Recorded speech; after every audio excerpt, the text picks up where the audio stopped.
Martin!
some carriers give you so little for your older busted phone you just end up living with it?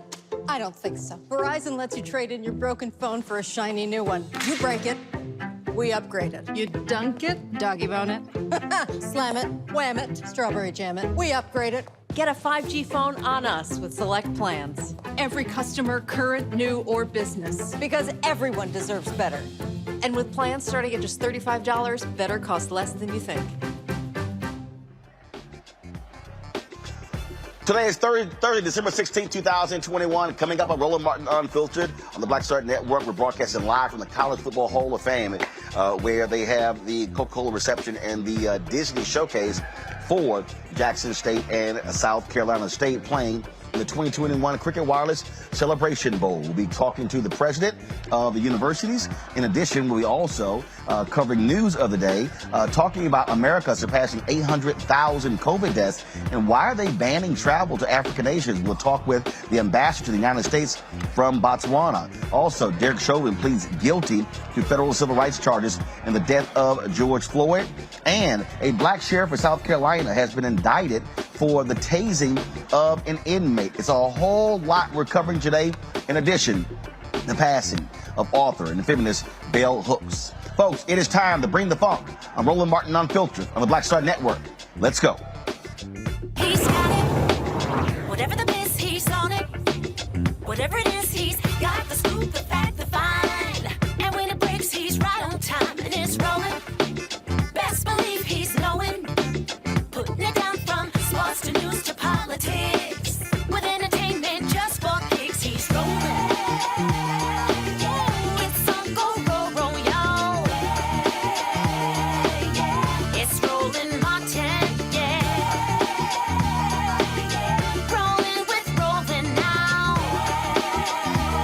He's funk, he's fresh, he's real, the best, you know he's Roland Martin now.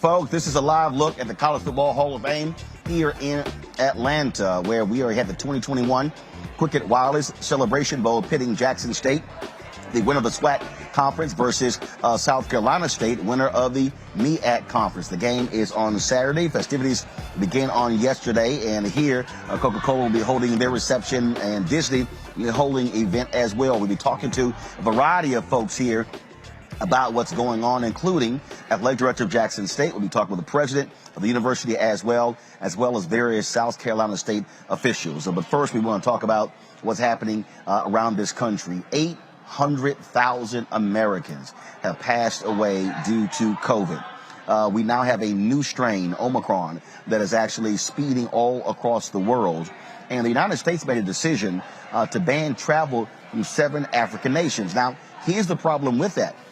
South Africa actually self-reported the Omicron virus, but it wasn't like it was actually originating from there. It was 4 European diplomats who actually came to South Africa who brought the variant there. And so many African nations have been asking, why are they being penalized for doing the right thing, bringing this to the attention of the world? And so they've been challenging the Biden administration. Joining us right now is the ambassador to Botswana, Uncle Kambe Kitso Mokela.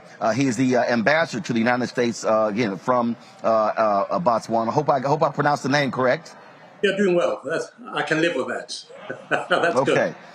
All right. So let's get right to it. I mean, this is an example of African nations who are doing the right thing, letting the world know what happened, and now for the administration to ban travel to and from these countries, you and others say that is grossly unfair. Yes, we believe so. I think the responsible thing for any country is obviously to report, to ensure that we protect the world. This is not about us, it's about everybody else, and health is for everybody. So yes, we put representation to the American government that we believe the travel ban is unfair. It is costing our countries dearly. COVID in itself has already cost us so much. And we talk about the cost, it's not just folks traveling there, folks coming here. You also are dealing with the reality that many African nations are still fighting to get a proper number of vaccines to ensure that your residents are properly vaccinated. What is the situation in Botswana right now when it comes to the vaccination of your residents? The sadness was that in the beginning, it was very, very slow. We couldn't get access to vaccine whatsoever. And as a result, we lost a lot of people. But I can say now things have opened up slightly. There are checkers coming in. Botswana sits at around 42% fully vaccinated and around 46% first dose. But we are still waiting on vaccines.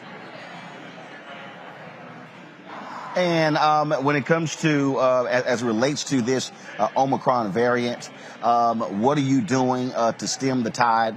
Like I said, when it was discovered, it was European diplomats who brought it to these African nations. And so a lot of people were under the assumption that, the variant rose from South Africa, from other African nations. That simply was not the case. And so, what has been your response to it? Because it is a lot more dangerous in terms of it's easily spreadable than other variants. We've stepped up our bringing in of vaccines. The only solution for this pandemic is to get your population vaccinated. While the first world is dealing with 5-year-olds to 11-year-olds, we are still grappling with vaccinating 18-year-olds and above. And that is what is really frustrating at the moment. We would like to have our nation fully vaccinated, and we would like to go into booster shots.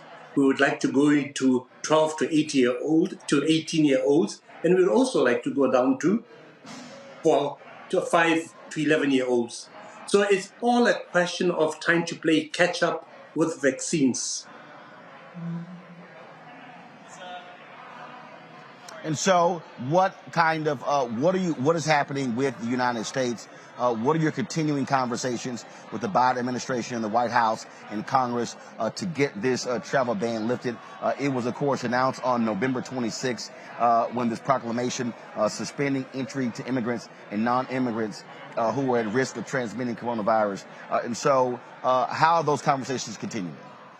Well, as the SADC group, the Southern African Development Community Group of Ambassadors, we sought to have a meeting with the administration, and graciously were given an opportunity to present our case to them and demonstrate to the United States how this is affecting our economies, our people, and why it's important that the United States continues to lead, as it has done, in terms of also donating vaccines to Africa.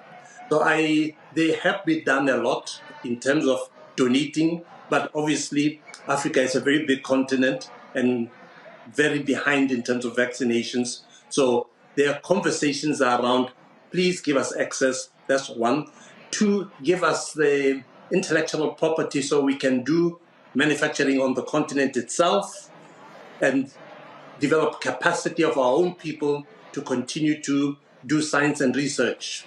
I think we've demonstrated ably that the sequencing and our investigative work has worked. At least we are not that behind in terms of intellect. All right, Ambassador Mokaila, we appreciate it. We certainly hope that these things change, and you're more than welcome to come back to Roland Martin Unfiltered anytime to share with us what's happening there in Botswana as we can continue to focus on this international pandemic and how it's affecting not only us here in America, especially African Americans, but also people of African descent on the motherland and around the world. Thank you very much, Roland, and thank you to your audience. Thank you very much. I want to bring my panel real quick. Rishi Colbert, founder of Black Women Views. Dr. Greg Carr, he's the Department of Afro-American Studies at Howard University. Kelly Bethea, communication strategist. Glad to have all three of you here. Greg, this is one of those examples. Africa, these African nations were doing the right thing, not being penalized for doing the right thing when it was European diplomats who actually brought the variant to the motherland. That's exactly right. And I'm so glad, again, so important that Black Star Network is more than a label, y'all. This is Pan-African. And so we needed to hear from the ambassador. And as Ambassador Makela said, the president of Botswana said that 2 weeks ago, your diplomats brought this here. And it's very important to understand several things. He said something very near the end that I want to emphasize. These companies, Moderna and Pfizer and Johnson & Johnson, they have held on to the patents and they are not sharing the technology with the world. This is inevitable. Anytime you don't have equitable and efficient distribution of vaccines in the world, this was going to happen. Those African scientists, those South African scientists alerted the world they're first in line for travel bans and they are last in line when it comes to vaccines, and they are paying through the nose. And the only other thing I would mention is that Canada is reconsidering its bans. The UK lifted, they took 11 African countries off their red list. The United States needs to get with the program and get these vaccines in the arms of the world. Until everybody is safe, nobody is safe. Reese. Yeah, and I definitely appreciate the ambassador for highlighting that Africa has manufacturing capabilities. They just need access to the intellectual property. It's obvious that they have the intellectual capabilities to do things like sequencing, and that's how it was discovered, not originating in the continent of Africa. So this is an equity issue. This is an environment. This is a justice issue. And as Dr. Carr said, the whole thing with public health is we all have a shared vested interest in seeing to the entire world being vaccinated. I think Botswana has pretty good numbers of 40-something%. That's probably higher than some states in the United States. I mean, you could fact check me on that. But the reality is that the rollout of the vaccine has been very, very, very slow on the continent of Africa. And we need to stop these discriminatory bans that penalize South Africa and South African nations from actually, being transparent about these variants that are emerging. Kelly. I agree with the panel, but more importantly, this is just very insidiously racist for the ban on South Africa to be applied to the globe when, like the doctor said, it was Europeans who brought the new variant to the continent. And the fact that it takes so long for us to close our borders to Europe and Asia, and even parts of South America. But when it comes to the continent of Africa, whose wealth is immense, whose intelligence and intellect and research capabilities are immense and undervalued and underused, however, they were the ones who were able to discover this in spite of all of the technological advances that we have in this country. They were the ones who spotted it first, but they're the ones being penalized and they're the ones being banned. It just breeds racism to me, and that has to stop as well, globally. Absolutely. All right, folks, got to go to a break. We come back to the College Football Hall of Fame. We'll talk with the athletic director of Jackson State. They've had one hell of a year, going 11-1. They also just signed the nation's #1 football recruit in the country, sending shockwaves across the nation. We'll talk with him and others as we continue our coverage of the 2021 Cricket Wireless Celebration Bowl here in Atlanta. We'll be back on Roland Martin Unfiltered on the Black Star Network in a moment.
Betty is saving big holiday shopping at Amazon. So now, she's free to become Bear Hug Betty.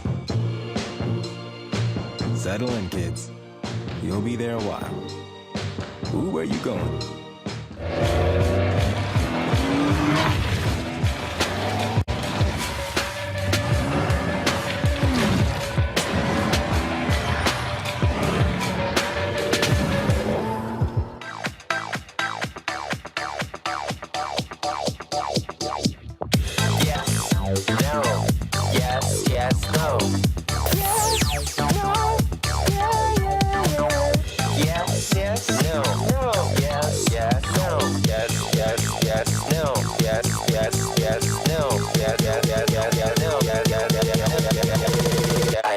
Try it first. Hi, I'm LD Barge. Hey, yo, Peace World. What's going on? It's the Love King of R&B, Raheem Devon, and you're watching Roland Martin.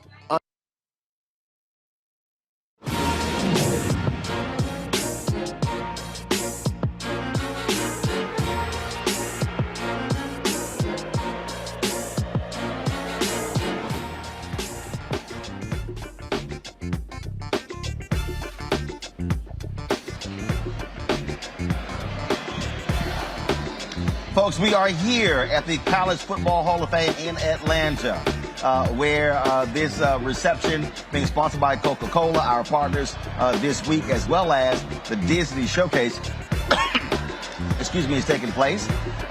They are, of course, celebrating Jackson State and South Carolina State, the MEAC and SWAC champions, who are competing in this year's bowl, the 5th bowl, Celebration Bowl, completely sold out for the first time. Joining us right now is somebody who's had, he said, an okay year. Ashley Robinson is the Vice President, Director of Athletics for Jackson State. Glad to have you here. It has been quite a whirlwind for you guys. Obviously, all of the attention that primetime coach DeSantis has brought, but also y'all perform on the field, going 11-1, winning the SWAC. Very exciting. Very exciting. It's been an exciting time for Jackson State University. Very exciting time for the athletic department. You know, athletic is the front porch of the university. President Hudson, our leader, does a very good job supporting us. I tell everybody, you know, Roland, it's just prime time in Jackson, Mississippi right now. Coach is doing a really good job changing the culture. But not only is he doing a good job on the field, but off the field as well, growing these young men and young women that work with our program. And that's what I love about Coach. He's all about the community. He's all about growing these young men and women outside of football. And that's what it's all about. We want them to be complete young men and women. Graduation rates are 88%. Very excited about that. So we're doing a great job academically and on the field. So 11-1, big tradition at Jackson State. We're going to continue to build on this tradition and blaze new trails. There were folks were talking about the number of people who were at your last game. Massive amounts of people. And the reality is this here. Success breeds success. And so when teams win, whether you're talking about Jackson State or Texas A&M or LSU or Michigan, fans show up. They give more. They're more excited. And so give us a sense of how that has gone. How has the Jackson State alumni base embraced the athletic department, and not just the football team, but the other sports as well, as a result of this year? You know, alumni has been great. You know, we have over 50,000 alumni. And, you know, we have passionate alumni. They really love Jackson State University. They've done a really good job supporting Jackson State, supporting the athletic department. You know, Jackson State has a rich tradition. You're talking about 4 Hall of Famers, more Hall of Famers than anybody in the state of Mississippi. Very proud about that. You're talking about over 100 players get drafted to the NFL. You're talking about 16 national championships in the sport of football and 158 championships overall with all 16 sports. So very excited about that. So, you know, Jackson State is doing, you know, really, really well. Our alumni supporters are doing well. I'm just saying, bro, got a TV show going on. I got you. All right. I appreciate you watching me, but don't walk in front of those cameras again. I'm going to cut you. All right. Just going to walk straight in front of the cameras. All right. Yeah. All right. So you talk about all of the different sports. How many total sports do you have at Jackson State? How many athletes? 16 sports and over 350 athletes at Jackson State. This year's been a great year for us. Over 9 championships, all with all our sports together. Okay. So really, really good. In the fall, we've completed 5 championships. Out of the 5, we won 3. So we're doing really, really well. The whole department is doing well, and that's what we're proud about. The reality is this here. When you talk about HBCUs, forget sports. You also are dealing with resources, buildings, facilities. One of the things that Coach Sanders has talked about is in terms of, the equipment trucks that are coming. You're talking about your medical staff, all those different things. On the academic side, same thing, the rebuilding of campuses like that. You also are a state university. And so, what is that plan there, that 5-year plan or 10-year plan that you have to really build up and grow the capacity of the facilities of the campus, because you're competing against other universities and they're pouring in millions upon millions of dollars with practice fields and all sorts of things like that? Well, we do have a 5-year plan in place, a 5-year strategic plan, and that's academic prowess. Facilities is one of those, and we're starting to upgrade our facilities now. We're doing facility upgrades in all 16 sports to make sure that our facilities are first class and up to par, and make sure we're leveling the playing field, as Coach Prime said. From a revenue standpoint, this year we done really, really well. We had 3 games over 50,000 supporters and fans that came in to support Jackson State University. Led the FCS in attendance. And when they buying tickets, because right. I got no problem saying it, and I've talked to other HBCUs. It's also a deal where a lot of folk, I was talking to the president of Grambling, the Bayou Classic. A lot of folk want the hookup, and it's like, look, the hookup don't pay bills. That's right. So, look, you're going to buy tickets to come to the game, just as opposed to saying I need the hookup. Absolutely. Everybody wants a winner. But, I try to explain to my alumni and my supporter what it takes to win. Right now we're doing a 5-day challenge now, a Building Champions challenge. We asking over 50,000 alumni to give $100. These first 5 days is celebration time. It's a great time to be a Tiger. We're going to celebrate. We're going to celebrate on the field, off the field, and we're going to charge our alumni and supporters to support us to make sure these student athletes have the best experience at Jackson State University. And that's what it's all about. It's all about these student athletes, and now is the time. Now is really the time to come out and let's support HBCUs. It's all about perception. I'm a person, in order to be great, I think you got to do things that have never been done before. And that's what we're doing here at Jackson State. We're changing the culture. Jackson State has a rich tradition. We're going to continue to build on this tradition and blaze new trails at Jackson State University. So I was engaged in a in a back and forth yesterday with a Fox Sports radio host who was not particularly happy with the young man, Travis Hunter, who decided to come to Jackson State, #1 rival player in the country. Right. And I asked this of Commissioner Thomas, and he said something where he and I really went at it. Okay. And people have been on his behind all day as a result. And what he did was he questioned HBCUs, said they had inferior athletes, inferior facilities, and said that, in fact, this is the quote to me. This is a tweet to me. HBCU football doesn't have close to the same support athletically, academically, medically, and they play an inferior schedule with inferior teammates. In addition, on football ends, any person would prefer to be a UGA, FSU, TAMU alum for help in the workforce. A lot of folks responded to Doug Gottlieb with that particular comment. So when you talk about perception, that's also what you're dealing with, because all of these people are sitting here going, oh my God, this kid is making a mistake coming to Jackson State, as if HBCU players have not been drafted in the NFL in the first round in the last 5, 10, 20 years. When you look at the tradition, when you're talking about Hall of Famers, majority of your Hall of Famers came from HBCUs. You're talking about the best receiver and the best running back came from HBCUs. Why would a DB or a receiver not want to play for Deion Sanders, the best player of all times? I mean, it's a no-brainer. I mean, any player that plays DB, why would you not want to play for Deion Sanders? And now, I mean, it's a perception of what are they doing? Come check us out.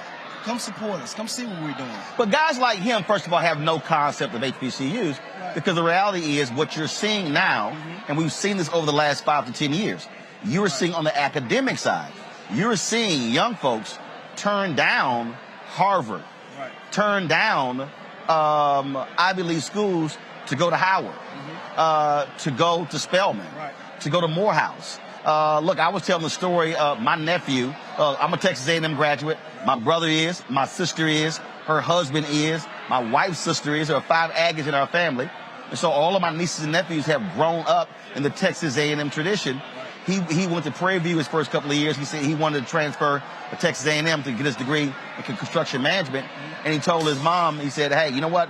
I'm going to go and stay here for about 4 years. And he was talking about the international students who are at Prairie View A&M. So what Ruth Simmons is doing there, what you're seeing happen there. Again, what you see happening at other HBCUs, you're now seeing black students making decisions that they are in their best interest. And that's why I thought the statement that Travis Hunter released was an amazing statement, because he articulated very clearly why he was coming to Jackson State. And I think people are overlooking those words of what he had to say. Right. You know, I said this, Roland, about 2 years ago. I mean, what happens if all 4 and 5 stars come to HBCU? You know, today is an example. You really see people true character. We talk about character, we talk about integrity. I mean, the young man made a decision, and he gave a great answer of why he came to Jackson State University. And we as adults, supporters in the sports world, we should support that, you know. And if you have a problem with HBCUs, come check us out. You know, come see us. We have some of the most amazing students, some of the most amazing coaches, educators at HBCUs. I mean, we have kids, first generation kids, to graduate from HBCUs and go out and do a really, really good job. I'm sorry, people, but times have changed. Right. Now's the time. But it's also a battle. Look, I've spoken at more than 60 HBCUs. Right. Done 18 commencements, 14 HBCUs. I am not presenting a situation where it's perfect.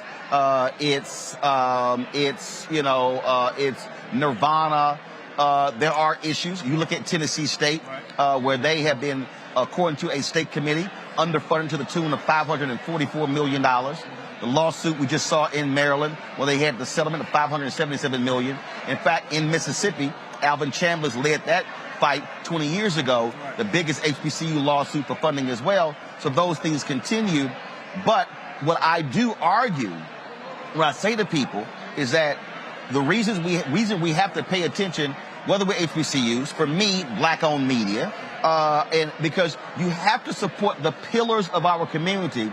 Because if you do not have full, thriving HBCUs, black-owned media, black-owned businesses, you then don't have a community. You've got to have those pillars that keeps the community standing.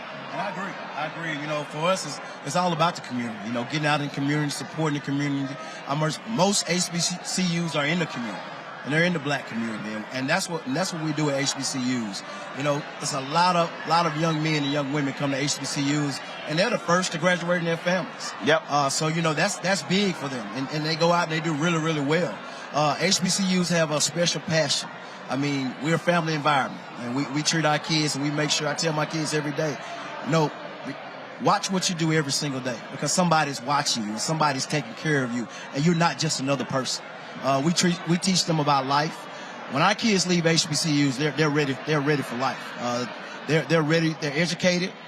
They've learned a lot of things. When you're talking about what you do after college, we talk about what you do after athletics.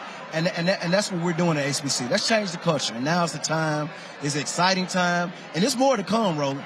It's more to come. It's more 4 or 5 stars is coming. It's more #1 recruits. It's more to come. This is a trend. And it's coming. This is something I've been asking for a long time.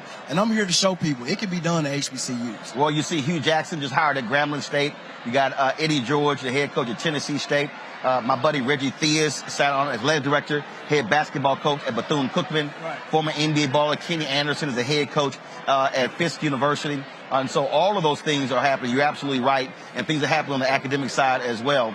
This game here, I was talking to the head coach of South Carolina State last night, and he said, now I know, he said, you know, while all the attention is going, he said, I'm good. He said, but I won a couple of championships, so you still got a game on Saturday. You got all the festivities here, but y'all come here to handle business come Saturday. Absolutely, and that's what it's all about. You know, it's a business. We come here to play some great football.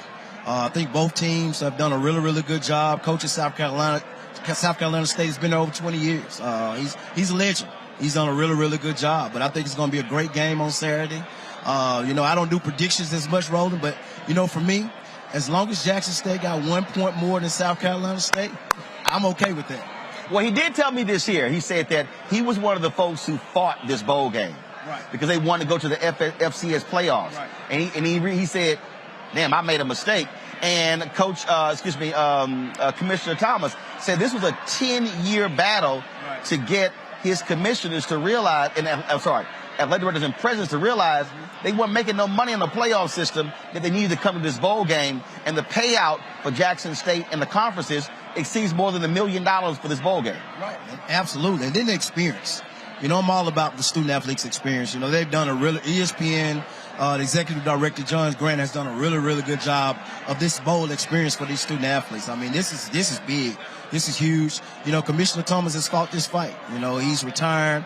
You know, I want to thank him for the things that he's done for HBCUs. He's a legend. He's a legend. He fought this fight. And we're here. We're here, the only FCS conference that has a bowl game, and you talking about a great experience for these student athletes, great for recruiting, not only for athletics but from an academic standpoint. Right. You know, and I'm gonna tell you, Roland, get ready for halftime because the Sonic Boom on the South, they coming. Well, Bakari Sellers, of course, from South Carolina, he's already made it clear he's a South Carolina State is going to win the halftime. I said, well, we'll see what happens, and so I told John Grant. I said, look, y'all better make sure y'all showing at halftime on ABC. I said, it's going to be some problems because, we live streamed the halftime for the MEAC-SWAC Challenge. I said, I'm telling you, John, and John is promising also a huge surprise at halftime. He won't tell me what it is, but he guarantees there's a huge surprise at halftime. I think you're going to like it. It's going to be a big surprise. All right. It's going to be a big surprise. I appreciate it. Congratulations. Good luck. Keep up the great work. On this show, on the Black Star Network, we're huge supporters of HBCUs. Coca-Cola brought us in. We've been live streaming various events all year on these HBCU games. We got lots of stuff we're going to be doing next year as well. And so we appreciate partnering with them, being here as well, showing all the different events taking place. And I want to say thank you for having me. Thanks for what you do for the black community. And thanks for what you do, Roland. I've been watching you a long time. I was in Texas for 12 years. Okay. I was at Prairie View. All right. All the facilities there. So very familiar with you. So I want to say thank you for what you do as well. I appreciate it. Thanks so much. And good luck this weekend. Thank you. All right, folks, got to go to a break. We come back. I'm going to talk to my panel again about how all these white sports writers are now going, who the hell is Jackson State? What's going on? They're all freaking out. And now you got a legislator in Florida who's trying to change the law when it comes to allowing athletes to receive compensation. I wonder if he's a Florida State graduate. You're watching Roland Martin Unfiltered on the Black Star Network, broadcasting live from Atlanta at the College Football Hall of Fame, the 2021 Cricket Wireless Celebration Bowl. Back in a moment.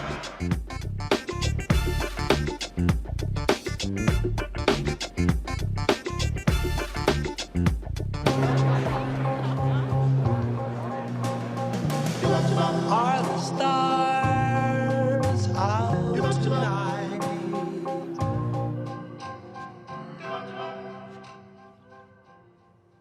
Alexa, play our favorite song again. Okay. I only have eyes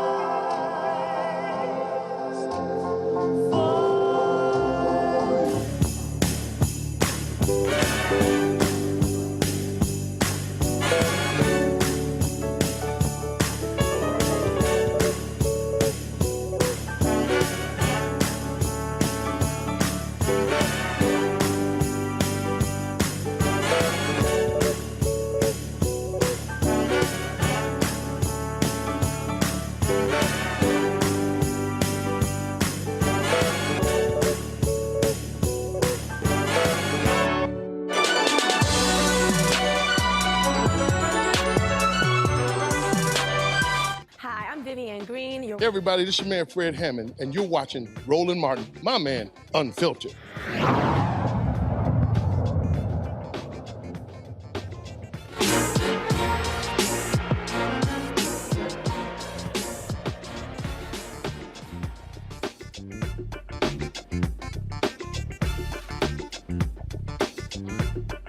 Live look inside the football field Well, the Disney Showcase is taking place tonight for the 2021 Cricket Wireless Celebration Bowl. This dinner is sponsored by Disney. The reception is sponsored by Coca-Cola. We're here at the College Football Hall of Fame. It is absolutely amazing, the excitement, of course, the sponsors, the university officials. You see all of the different folks here excited about this bowl game, and we were happy to be here as well. I'm going to bring my panel back in. I want to pick up on the conversation I had here with Ashley. And really, I'm going to start with you, Reese. These folks are upset. They are upset. And this is the thing that they've always feared. And it's not, and I want to expand this beyond HBCUs because it speaks to white validation. It speaks to this whole notion of when a lot of us have had the whole view of, well, our stuff is secondary. And when it's like, you know what? I'm good. Y'all can have y'all stuff. I got more people who come up to me all the time saying, man, I wish you were on MSNBC. I'm like, why? I wouldn't own the show. I wouldn't control the show. I wouldn't dictate the stories we cover. I wouldn't dictate where we go. That's the difference when you're talking about when you own and control. And what we're dealing with here is that since the days of Jim Crow ended, these white institutions have been able to use their resources, boost your money, to attract the top black athletes. And you had the the top basketball player who went to Howard University a couple of years ago. He only played 2 games because COVID came in. Then he, of course, then applied for the NBA draft. Now you have Travis Hunter Jr., the #1 football player in the country, choosing to go to Jackson State. I believe, before I came on, Alabama State signed 3 4-star recruits. And so we're actually seeing this, and I wouldn't be surprised with this game being on ABC. And then you have Hugh Jackson at Grambling. And then you have Eddie George at Tennessee State. You're going to see more and more of your top black athletes say, you know what, I can still get to the NFL and not have to go to Florida State or Florida or Alabama or Auburn.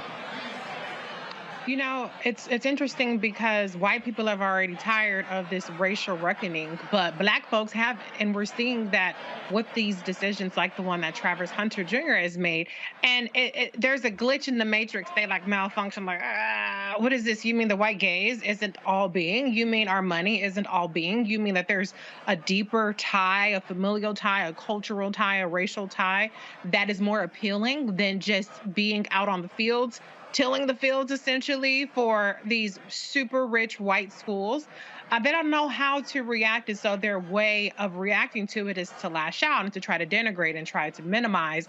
And then we are even seeing some kind of murmurs, and even some black folks are buying into it with starting rumors like suggesting that Travis Hunter Jr. only signed because of some multi-million-dollar deal, which is a flat-out lie. And so what they always try to do is they always try to diminish the significance of it and try to diminish the stature of black institutions. And I'm so happy to see more and more people reject the framing that white is right and reject the framing that it's all about who has the most eyes, who has the most dollars, and about being where you are celebrated and embraced. And I think life is not getting any easier for black folks in America. And so more and more people are really seeking that solace in that community. And that's what HBCUs undoubtedly provide. And so the people like the Doug jackass that you retweeted or you got into exchange with, they're going to continue to perpetuate the exact reasons why more people are seeking out predominantly black institutions with their blatant racism and their blatant denigration and misunderstanding about what animates black people. So the more that they talk, the more attractive a Jackson State becomes to people like Travis Hunter. But see, here's the deal here, Kelly, that we're dealing with here. This is what happens when you have your black artists who then say, I don't need your record labels. I'm going to be independent. This is what happens when African Americans in other areas begin to say, you know what? I don't need your system. I'm going to do it this way. This comes down to control. Control, control, control, which comes down to money. That's what this is all about. on their end, I absolutely agree with you. But when I chose to go to an HBCU as opposed to a PWI, my main concern was whether I was going to be used or whether I was going to be nurtured. And in that fragile state in your life, that transitioning into adulthood, you need to be nurtured and cared for, but also, you know, be made aware of how adulting is, how the college experience can be without you being tokenized for your physical abilities. PWIs don't know how to do that because they only scout these Black bodies for their Black bodies, and so that they can make money off of these Black bodies. They don't know how to nurture. They know how to use. And that is kind of like the undercurrent, the theme of white supremacy in this country. It's never been a component of nurturing there. It is all about being used. So with HBCUs, they came about not only to educate Black people and, you know, fill in the gap of education that was not provided to us by PWIs, but a huge theme when it comes to HBCUs is nurturing and nourishing Black minds as well as preparing Black bodies for life. So I applaud this young man for choosing Jackson State because he knows, whether he verbalizes it or not, he will be cared for, he will be nurtured, and he will be prepared for life moving forward. What's happening behind me, folks, you're seeing the arrival of the teams and the players. You have Jackson State who's arriving. You have, of course, South Carolina State who's arriving. We switched to that's what you're seeing happening here. So when you're hearing the cheering and the noise behind me, that's what's going on. Greg Carr, I want to go to you. This is about disruption to the system. And they have been able to thrive on this system, being able to utilize their big money. And this, in many ways, Greg, it harkens back to, for me, in the Negro Leagues, where the best talent was in the Negro Leagues, but the white owners had the better stadiums, the better uniforms, the better travel, all of those different things, the accoutrements. And Black people kept saying, well, we can compete, without realizing the better talent is already over here. They were jealous of the Negro League crowds. And so what Deion is doing, what you're seeing happen at other HBCUs, they are now creating the level of excitement, saying, hey, y'all, we don't need y'all stuff. We can create our own excellence over here, and y'all going over there. And then when they start losing those five-star players, that's when the disruption begins to happen. No question, Roland. This is a return to normal for HBCUs. First of all, let me just pause here, though. Right. Watching them country boys and girls come in there with them hot, loud suits and them fly styles. Let me just say, as a Southern, how very HBCUs. I work at one in the Upper South, and there are a couple outside the South. But when you say HBCU, where you at in Atlanta right now? That's really what HBCUs are. They are Southern Black folk. And so when you see them Negroes come walking up in there with that swag, and if y'all didn't watch the interview you did with the South Carolina State Bulldog team last night, y'all go back and watch last night. You will smile until your cheeks hurt. I promise you. So I just wanted to say that. But this is a return to normal for HBCUs. Let me be very clear about all HWCU athletic programs. And I knew John Chaney at Temple. I went to school there. I taught a lot of his players. I was at Ohio State. I taught a lot of those football players. Let me be very clear. I hope all of y'all collapse. Because, see, this is what happened after so-called integration. You framed it perfectly, Roland. They cherry-picked. They wanted all the Negroes that could run fast, and they wanted a few 4.0s, like Kelly said, and they said, can we use you all? But let's be very clear. Before desegregation, all those cats, and you just heard Vice President Robinson, the athletic director, say it from Jackson State. By the way, when he said the best running back and the best wide receiver, he knows from first hand because he went to Mississippi Valley. He's a Delta Devil, even though he's working for the Jackson State Tigers now. And of course, the best receiver to ever catch a football, if you count what professionals say, Jerry Rice went to Mississippi Valley, and the best quarterback to ever throw to him was a guy named Willie Satellite Titan. So y'all go look that cat up. So he knows what he's talking about. But my point is this, though. Before desegregation, Hell, HBCU athletes built the AFC, which merged and became the AFL that became the AFC. Y'all go look up a quarterback named the Lord's Prayer. That was his nickname. Elder Dickey coming out of Tennessee State. James Shaq Harris coming out of Grambling State University. Too Tall Jones, you name it. Claude Humphrey, who just made transition. Again, Tennessee State. My point is this. What these Europeans did after desegregation, they went and got these ball players and a few other blacks and left everybody there. But here's where the game changed. The game changed this year. And Deion Sanders for sure, Eddie George for sure, Reggie Theus for sure, Kenny Anderson for sure. But let's be clear. This comes down to 4 little words: licensing, name, image, and likeness rights. And you named it, Reese. The name of the game is money. And Roland, you remember this. You remember, and Reese, you probably remember, and Kelly too. Ed O'Bannon, UCLA. Remember 1995, they won the national championship. Ed O'Bannon said, y'all made all this money off my name. That lawsuit has changed the game. Changed the complete game. Chris Webber going in to Ann Arbor. I was in grad school at Ohio State. Them boys used to always beat Ohio State. And Chris Webber and Jalen Rose, them boys said, we going up in the damn campus bookstore seeing our names and numbers for sale, and we don't get a penny. Then they tried to jam Chris Webber up saying all boosters gave you money. When that lawsuit triggered what eventually happened in California 2 years ago, when the governor signed Senate Bill, I think it was Senate Bill SB 208 or 209, which allowed in California athletes in college to profit off their license, the NC2A threatened the hell out of them. Then about a dozen other states passed similar laws, and the NC2A, July 1st this year, changed their policy. Now them boys can go, and women, because it's a hell. I mean, you know, you looked at, again, I don't go too on this, but the athletic director, Brother Robinson, he was at Prairie View. Now, the track coach at Prairie View is my classmate from Tennessee State. She was a Tiger Bell. Now these women and men can go anywhere, part of their license. They could very well collapse white college plantation style athletic programs, and they are shaking in there because they love Negroes as long as they can make that money off their backs. This could change a whole lot, though, Roland.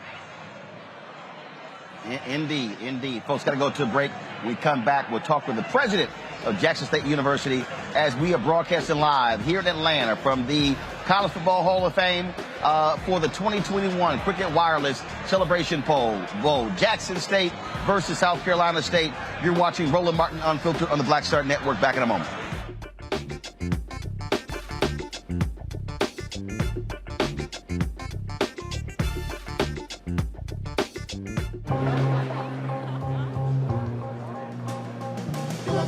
Are the stars out tonight?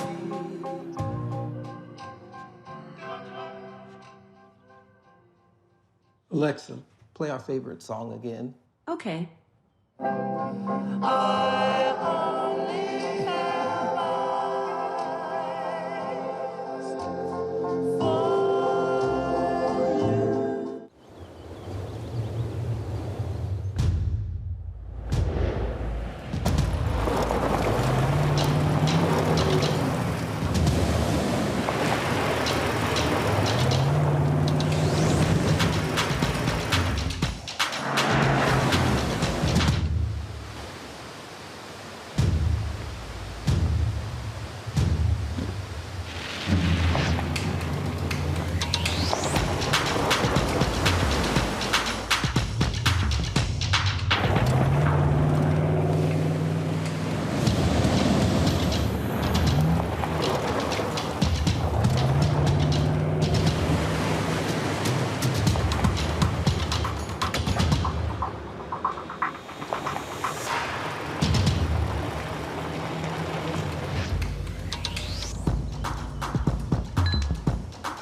Maureen is saving big holiday shopping at Amazon, so now she's free to become Maureen the Merrier.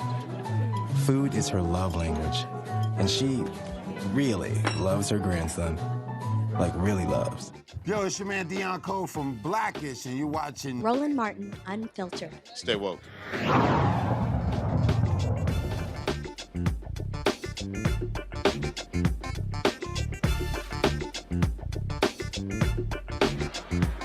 TV One.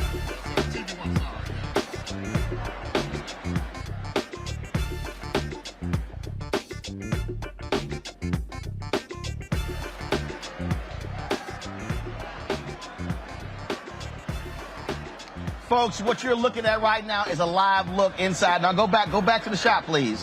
You're looking at a live look inside of the football field here in the College Football Hall of Fame.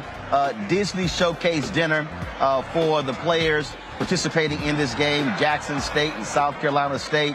You heard Greg Carr referencing all the different looks, the suits and everything of these young brothers as they came in. They are enjoying the bowl game, the bowl festivities this week. This is the 2021 Cricket Wireless Celebration Bowl. We were at the World of Coca-Cola last night where they had the big event there, where, of course, we're now here at the College Football Hall of Fame. All kinds of different things that are going on. This reception being sponsored by Coca-Cola. You have the Disney Showcase. And so it has been fantastic. We told you yesterday our cameras were on the tarmac. Delta sent 2 charter planes, one to Jackson, one to South Carolina, to fly both of the teams here so they wouldn't have to take buses to the bowl game. And so they really are getting, and remember, this is the first bowl game of the bowl season. So all of the attention is on these 2 schools. The game is going to be airing on ABC on Sunday. No, not on ESPN, not on ESPN2, not on ESPN Digital. It's going to be broadcast all across the country for folks to actually see. And I can guarantee you my next guest does not mind the amount of free publicity the university is getting as a result of all of this ball game. So he is the president of Jackson State.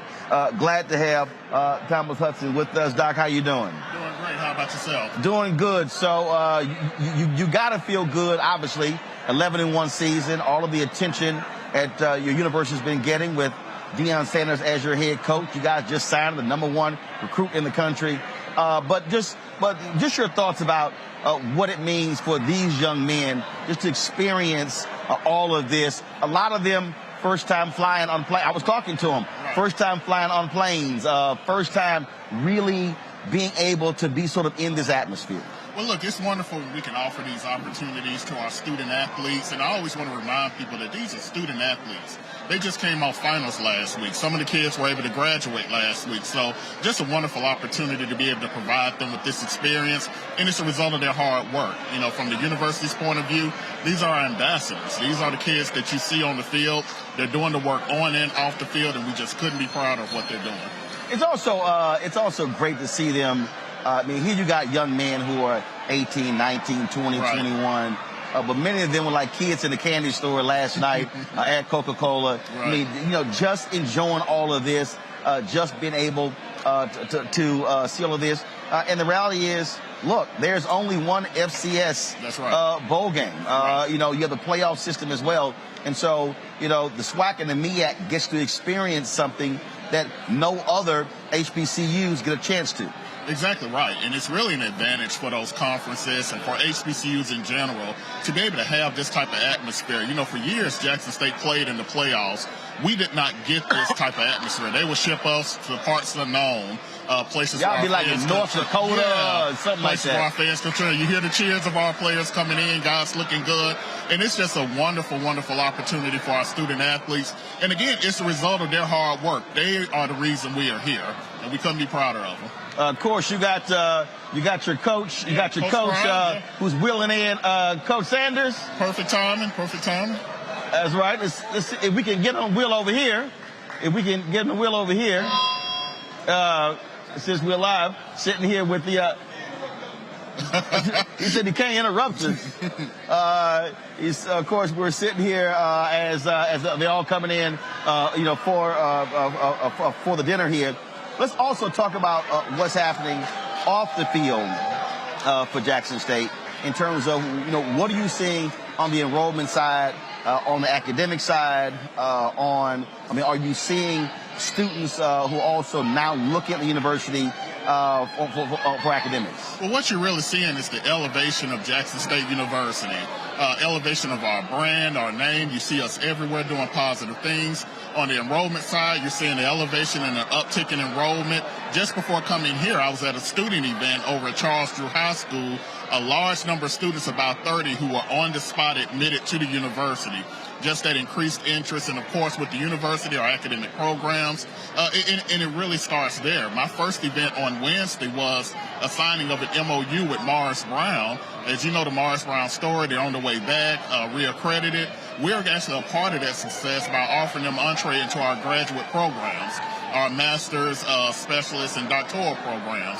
So just an overall elevation of Jackson State University and HBCUs in general. We're seeing it with our fundraising. We're seeing it with our grants and contracts. We're seeing it with our enrollment. And overall, we're seeing it with just the great students and the student athletes that are coming to the university. You also are a state university, and so Yes. are you also seeing the state step up and increase its funding for your university? We absolutely are. We're seeing that increased interest and really the understanding that, hey, for us to succeed and for state universities to succeed, you have to have that investment. You have to have that investment really in your physical resources, in your physical planning, your residence halls, your dining halls, and your classrooms. And we're really happy to see the state of Mississippi step up in a major way in that way. You know, one of the things that that we have been talking about being here and again with these players and with the attention. I mean, the reality is this is a nation that looks at sports. They look at they look at these things. And look, I'm a Texas A&M graduate. When Johnny Manziel won the Heisman Trophy, I mean, that just blew up the fundraising of the university. But it also costs a whole lot of money when you're talking about trying to compete in athletics. Right. And so, how have you also been making it clear to your alumni base that their increased support is also crucial? Because unfortunately, you know, a lot of HBCUs have anywhere from a 2 to 5% of giving Yes. from the alumni base. Well, and that's been a real focus, especially under my administration. How do you increase that giving rate? And I'm just making our alumni, really all alumni, understand it's about being counted. Not how much you give, but that you give and that you make it a habit. Thankfully, you know, we've had an uptick in our alumni donations, but there's a lot of room to grow. And we're really focusing on harnessing everything that's going on here. You know, our athletic director has a 5-day challenge. Hey, let's get as many of our 50,000+ alumni to give at this time. And so, again, it's about harnessing this energy, really leveraging all the coverage, all the positive vibes surrounding the football program and the university as a whole to increase our giving. One of the things, let's do this here. Do we have an IFB over here? If we do, all right. So no, you won't be able to hear the studio. All right, so let's do this here. Reese and Greg, who's still with us. Do you have a question for the president of Jackson State University? President Hudson, I'll keep this light, and I know you got to convey this to him, Roland. And congratulations. I'm very happy to hear about that Morris Brown piece. As a graduate of Tennessee State University, which, of course, took Big John Merritt from Jackson State back in the early 60s and brought him near, one of the great rivals, I have one question for you. Is the sonic boom of the South ready to win halftime on Saturday? I'm going to keep it light. Look, the Sonic Boom of the South is always ready to win halftime. So they'll be ready as usual. We have the best band in the land, and just be ready for a show. Yes, the Sonic Boom of the South will be ready to win halftime. But thank you so much for your question and your obvious support of Jackson State University. Reese. President Hudson, congratulations on all of your success. Can you just, for the audience, we have more than just Black people who watch Roland Martin Unfiltered. Can you just kind of give us a quick, summary of the intangibles that would lead someone like Travis Hunter Jr. to select Jackson State over the other university he had previously committed to? Well, it's an interesting conversation because, you talk about the culture of Jackson State University, just the family atmosphere and those things that he saw. But you also talk about the ability of students to come to a Jackson State University and really become the person they are meant to be. It's very interesting that obviously we got the #1 recruit in the nation and there's a lot of activity, and rightly so. But what you will notice is that, we every year across our campus, we bring in those types of students that could go anywhere. They can go anywhere in the nation. They have scholarships all across the nation, but they're usually engineering students, okay? They're educators. They're those students that aren't often highlighted, but are great jewels that come to Jackson State and really come and find that we're a place, the best match for them, and a place that they can fulfill our dreams. That's all Travis did. Travis looked at Jackson State and said, this is where I was meant to be. This is a place where I can become the person I really want and fulfill my dreams. So we're very excited about that, but do understand that is a classic HBCU story, and we couldn't be more excited that it's now being spotlighted across the world stage.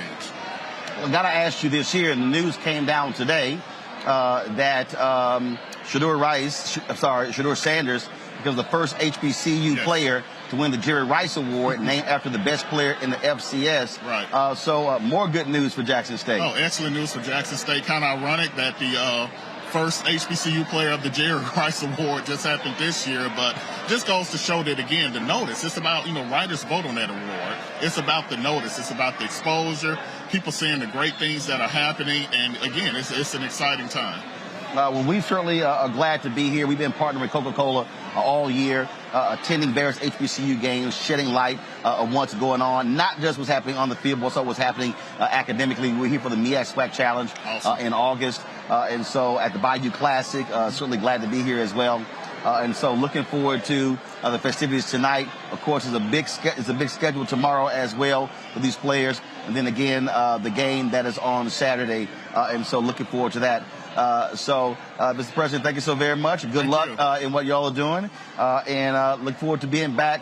And I'm trying to remember. I'm trying to remember. Have I spoken at Jackson State? Okay. I'm trying to remember. Well, look, if you have, I think I did your alumni. I think. Well, like I say, if you haven't, now here's your invitation. Yeah, You're always welcome on campus. We love to have you come. I did do the South Carolina State graduation. Okay. I did them. And I got an honorary degree from there. So I always got to give them a shout out. But I think I did one of your alumni events. And so, and like I said, I think I've done now 60 HBCUs. And so try to knock out the rest of them. Hey, good luck with that. I appreciate it. Good luck for the rest of the week. And good luck on Saturday as well. Thank you so much, and really appreciate this opportunity. All right, folks, got to pay a few bills when we come back. More from the College Football Hall of Fame here, the 2021 Cricket Wireless Celebration Bowl. We'll talk more from here, but also talk about some news of the day as well. You're watching Roland Martin Unfiltered right here on the Black Star Network.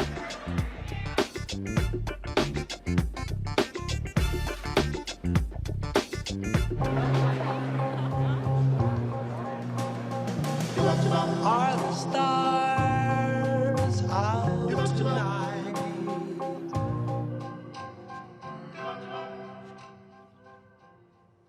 Alexa, play our favorite song again. Okay. I only have eyes for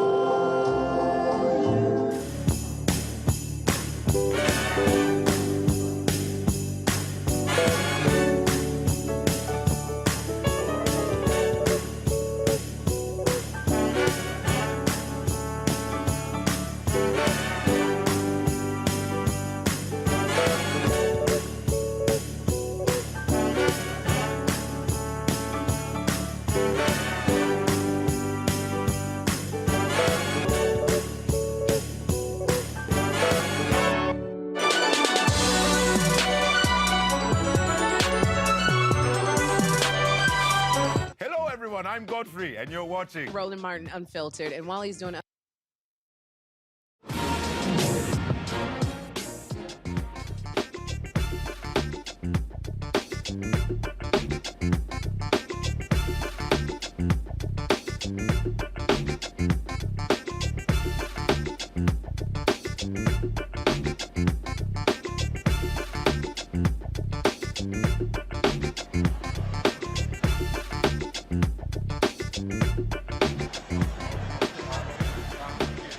All right, folks, welcome back. You see that we're here at the College Football Hall of Fame here in Atlanta. The jerseys they have here in the lobby here of Jackson State and South Carolina State, and the two teams playing in the 2021 Cricket Wireless Celebration Bowl. It has been a very good week as we have been here covering all of the events. Got lots more events we're going to be covering tomorrow as well, including both teams visiting the Children's Hospital of Atlanta. There's going to be a roast and toast to the MEAC commissioner. Dennis Thomas, who is retiring this year. In addition to that, we also will be covering live right here on the Black Star Network. You can watch live at noon to 12:45, the MEAC news conference, and then 2 to 2:45, the SWAC news conference. And tomorrow night, we're going to be at the Omni Hotel for the SWAC Hall of Fame dinner. And so a lot of stuff we got going on, so we're looking forward to bringing it all to you. And this is why it's important to support the Black Star Network, folks. We don't just sit in the office and talk about what other people are doing on the ground here, talking to folks about what is happening. And so that's why this platform is important. We want you to download the Black Star Network app. We're on all available platforms: Android phone, Apple TV, Android TV, Roku, Samsung TV, Amazon Fire Stick, Xbox, you name it, we're on all those platforms. And so we certainly appreciate all of that as well. All right, folks, let's talk about some news. Let's go to Minneapolis, where you have the trial of former Minneapolis police officer Kim Potter taking place, of course, and what's happening there. Prosecutors today rested their case against her. She, of course, is charged in the death of Dante Wright. The defense now has to do their part. A use of force expert said the police officers who stopped Dante Wright were legally bound to arrest him because of a warrant for an outstanding weapons violation. In the car, could there be a gun on him? This isn't just about might this person drive away. So the need to stop it as quickly as possible is the key aspect. Nothing but the taser in that scenario had a likelihood of doing that without a risk of serious injury or death. The continued grapple, if you don't get that done and that car gets in drive, it's going to get bad. And the taser is that unique device that when performing as designed and intended would have put a stop to it, very, very likely in most cases.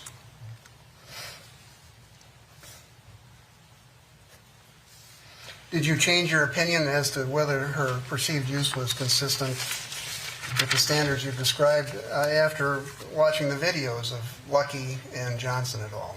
No, sir.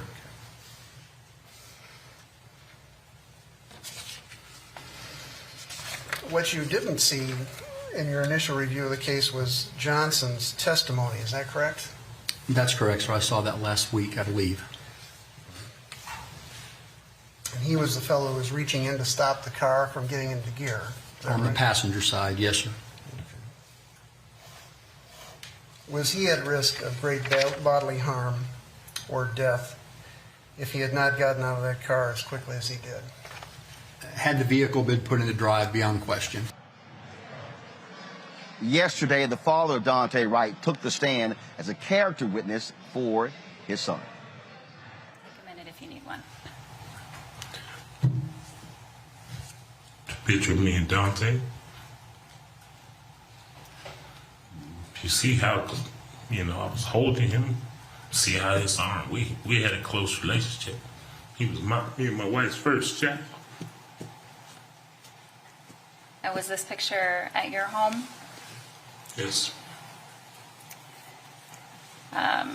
Was this not long before he passed away? This was right before he passed away.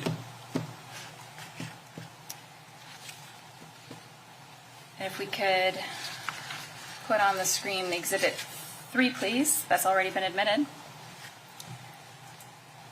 Did your son Dante also have a son of his own? Yes. And First and only child. That's my grandson, Dante Jr. And your grandson's name, you said, is Dante Jr.? Yes. How was it seeing your son Dante as a father? Excuse me. How was it to see your son as a father? Man, to see him as a father, it was like I was so happy for him because he was so happy. He was so happy about Junior. And this was my chance to be a grandfather. Did they have a close relationship? Yes. And did Dante Jr. spend a lot of time with your family as well? Yeah, Dante Jr., Dante lived with us. Junior was pretty much there every day.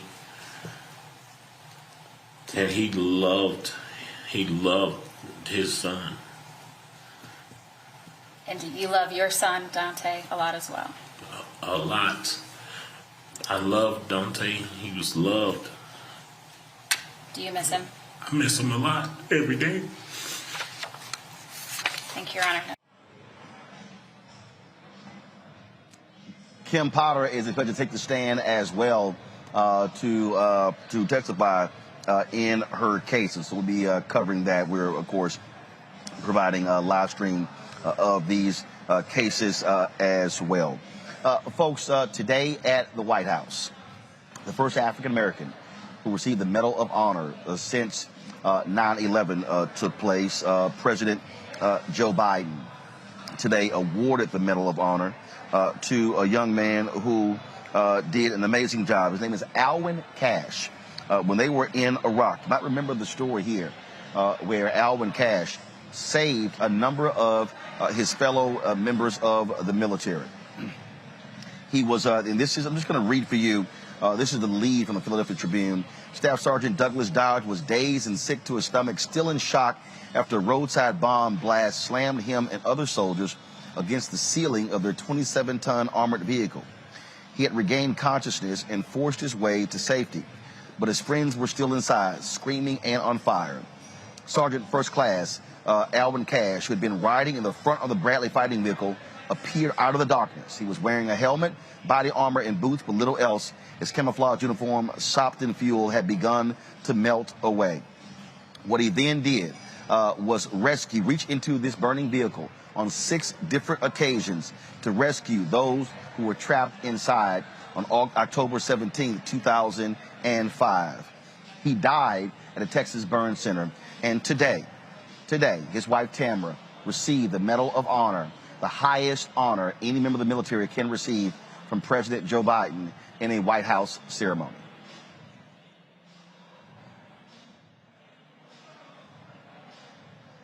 Folks, let me know if we.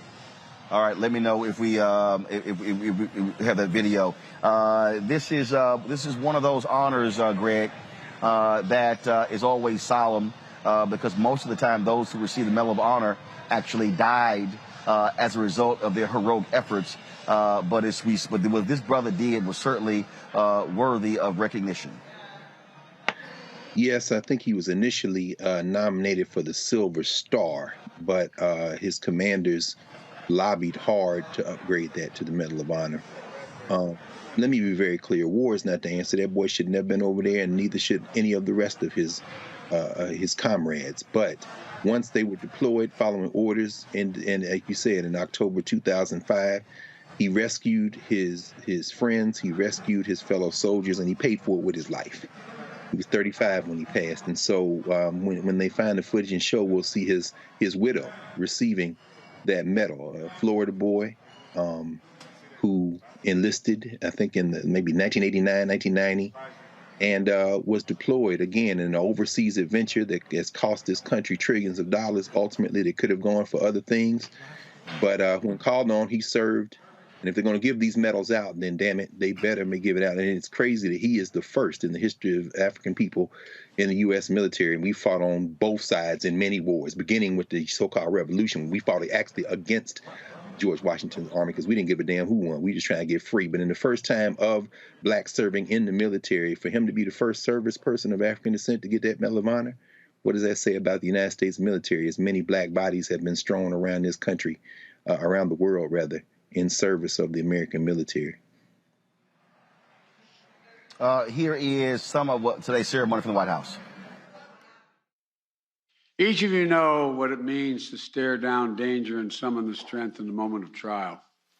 We're grateful for all that you three have done, so many more. And the family of Sergeant First Class Alwyn Chase has been 16 years. This has been 16 years in coming. Representative Murphy, Representative Walz, thank you for your efforts, the continued efforts, along with the team, Sergeant Cash, his commanders, Commander-in-Arms, his medical team, and the family, who worked with such dedication over so many years to make this recognition possible. October 17th, 2005, Sergeant Cash was commanding a Bradley fighting vehicle on night patrol in Iraq. They came under enemy fire. An improvised explosive device detonated, igniting the vehicle's fuel and engulfing it in flames. Sergeant extracted himself and without hesitation turned back to the vehicle to help free the driver and extinguish flames on the driver. In the process, Sergeant First Class Cash uniform, drenched in fuel, caught fire, causing severe burns. Patrol was still taking enemy fire, but Cash thought only of his fellow soldiers trapped in the troop compartment. So he pushed his own pain aside to return to the burning vehicle and pulled 4 soldiers free. 4 more. At this point, with the 2nd and 3rd degree burns covering almost 75% of his body, his uniform mostly burned away. The sergeant saw there were still 2 soldiers and their interpreter unaccounted for. So he went back into the inferno for a 3rd time and got everyone out of that inferno. That was his code. His love for his 3rd Infantry Division ran deep. No soldier was going to be left behind on his watch.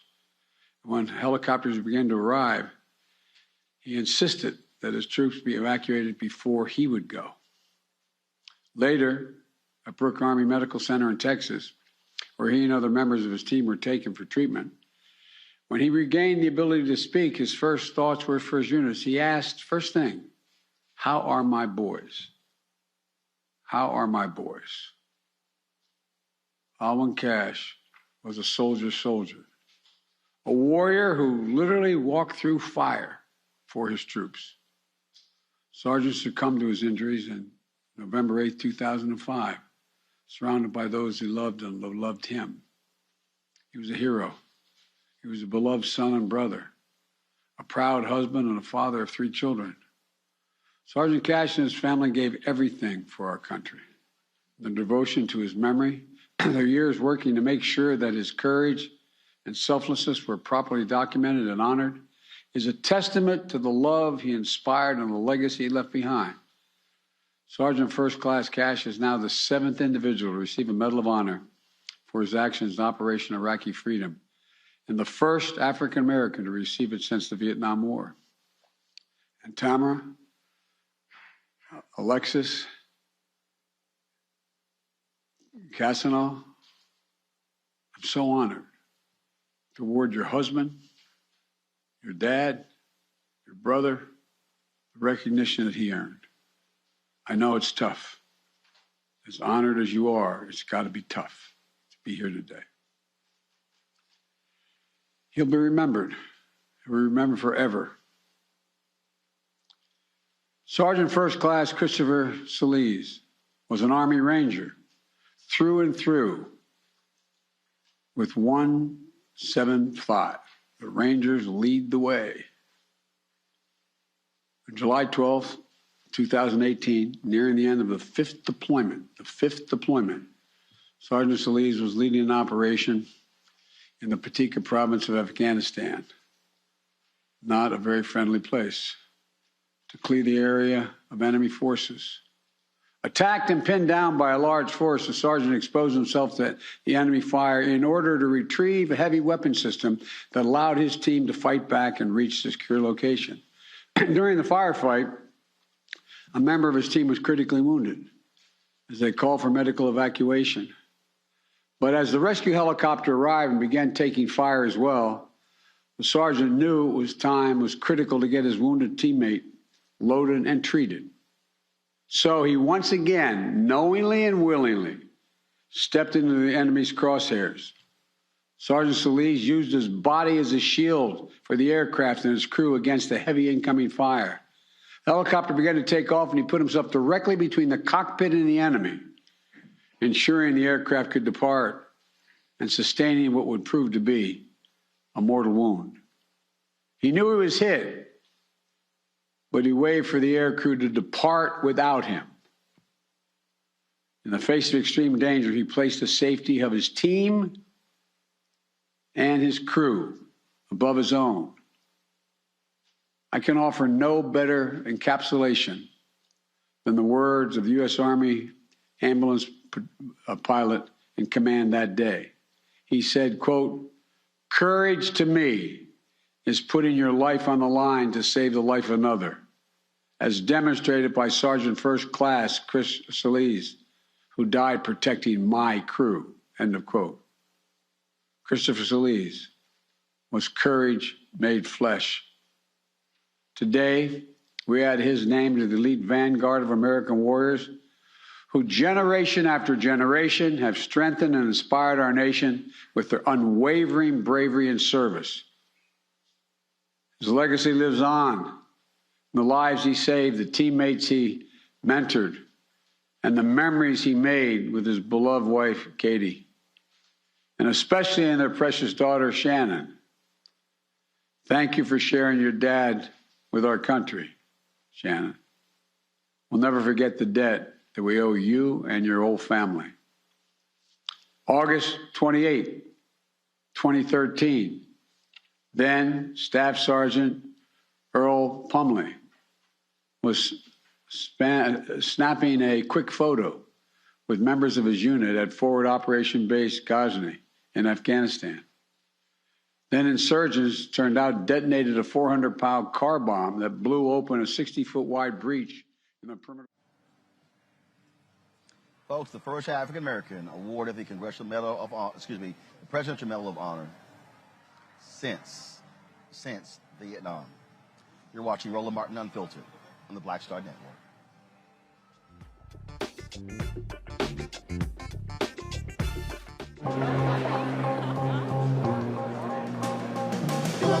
Are the stars out tonight?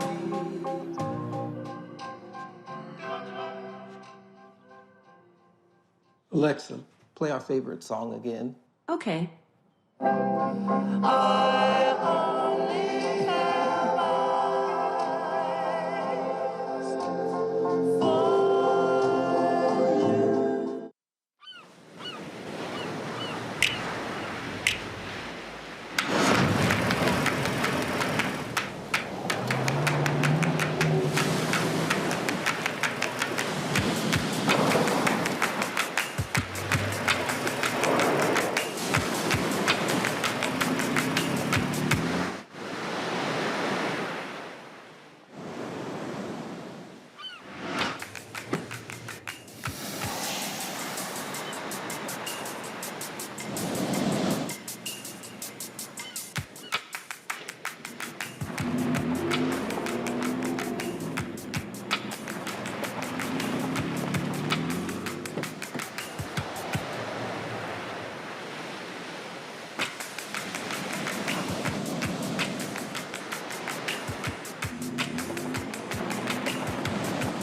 Maureen is saving big holiday shopping at Amazon, so now she's free to become Maureen the Merrier.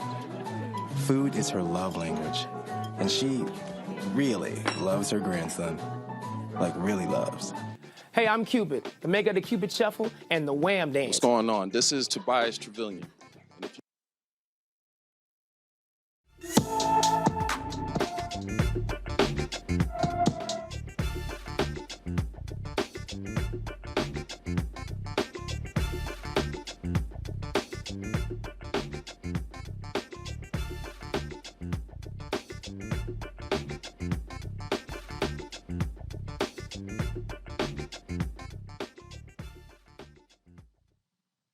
Who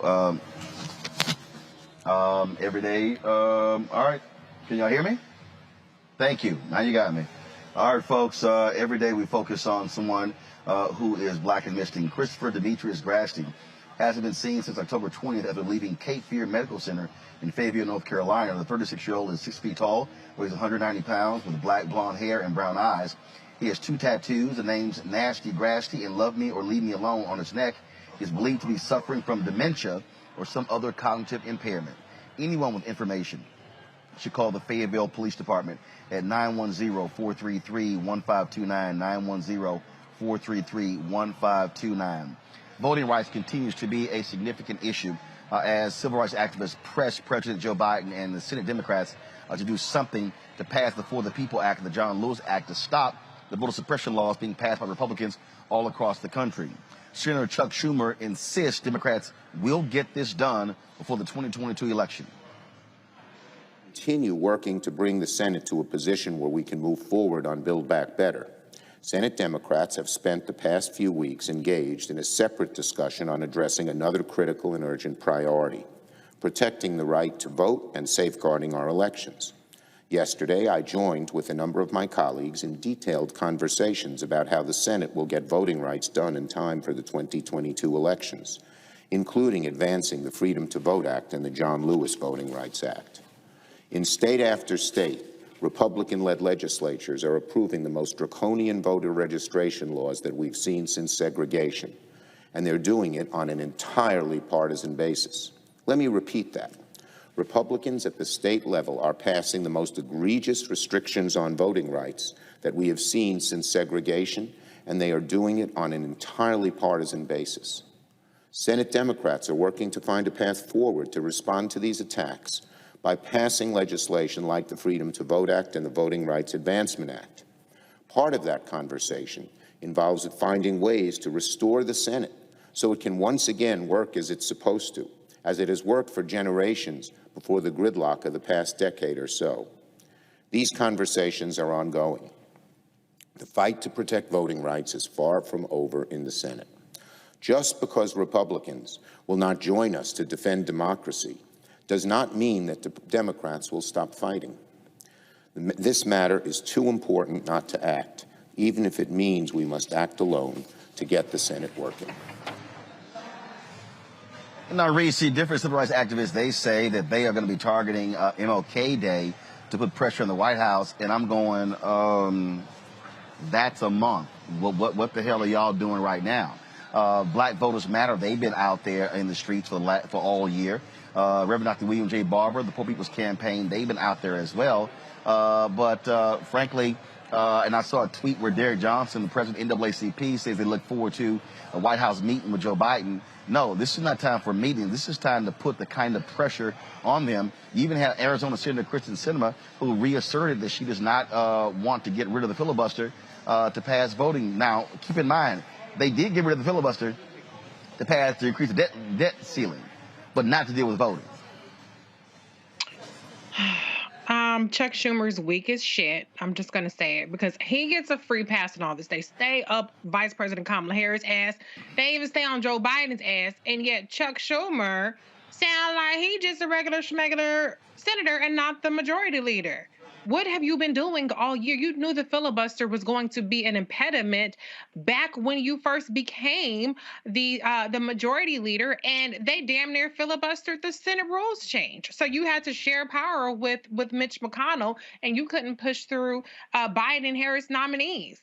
What have you been doing? This did not sneak up on the Senate Democrats. This did not sneak up on Majority Leader Chuck Schumer. You have been asleep at the wheel, or you've been ineffective. You pick your poison. You want to say that you just haven't been thinking about it. You want to say that you've been completely ineffective at it. But it is inexcusable that we are now going into the next year and we're still talking about addressing something that should have been addressed really at the very beginning of this Senate session. He is completely out of control with his caucus. He's sitting up there. Who was your audience for that? Because the people that you have to get in line are Kristen Sinema, Joe Manchin, and whoever's hiding behind those two miscreants, and people who are trying to keep this Jim Crow filibuster alive and well. And so I'm sick of speeches. I'm sick of platitudes. I don't want to hear about how important it is.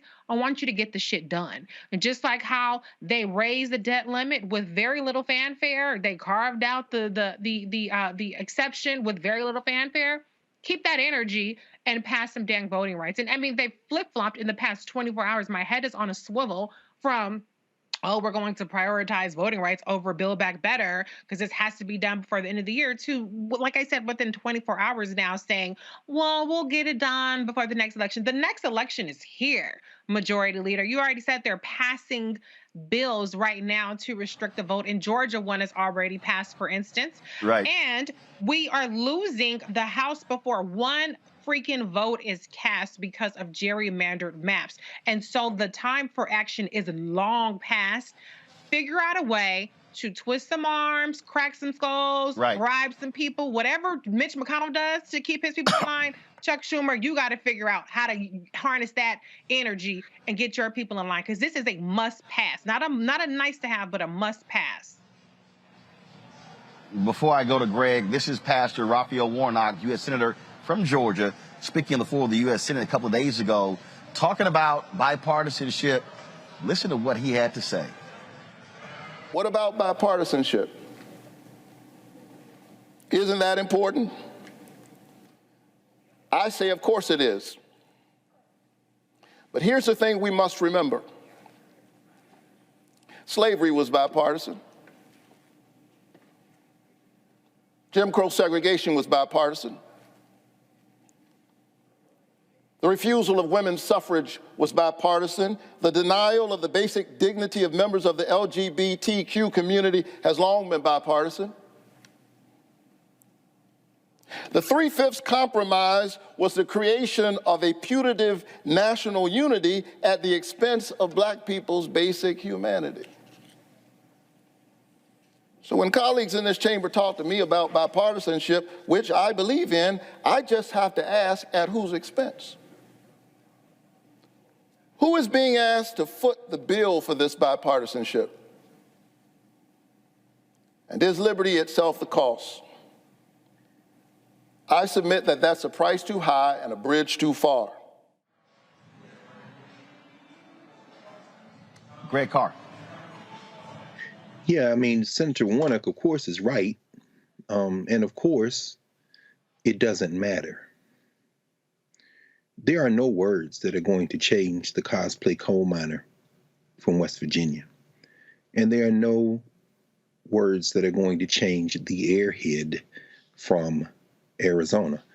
Remember election night, Roland, when the Biden-Harris ticket won, we said that night, all of us sang a chorus and said effectively that the seat of power has now transferred from Kentucky to West Virginia.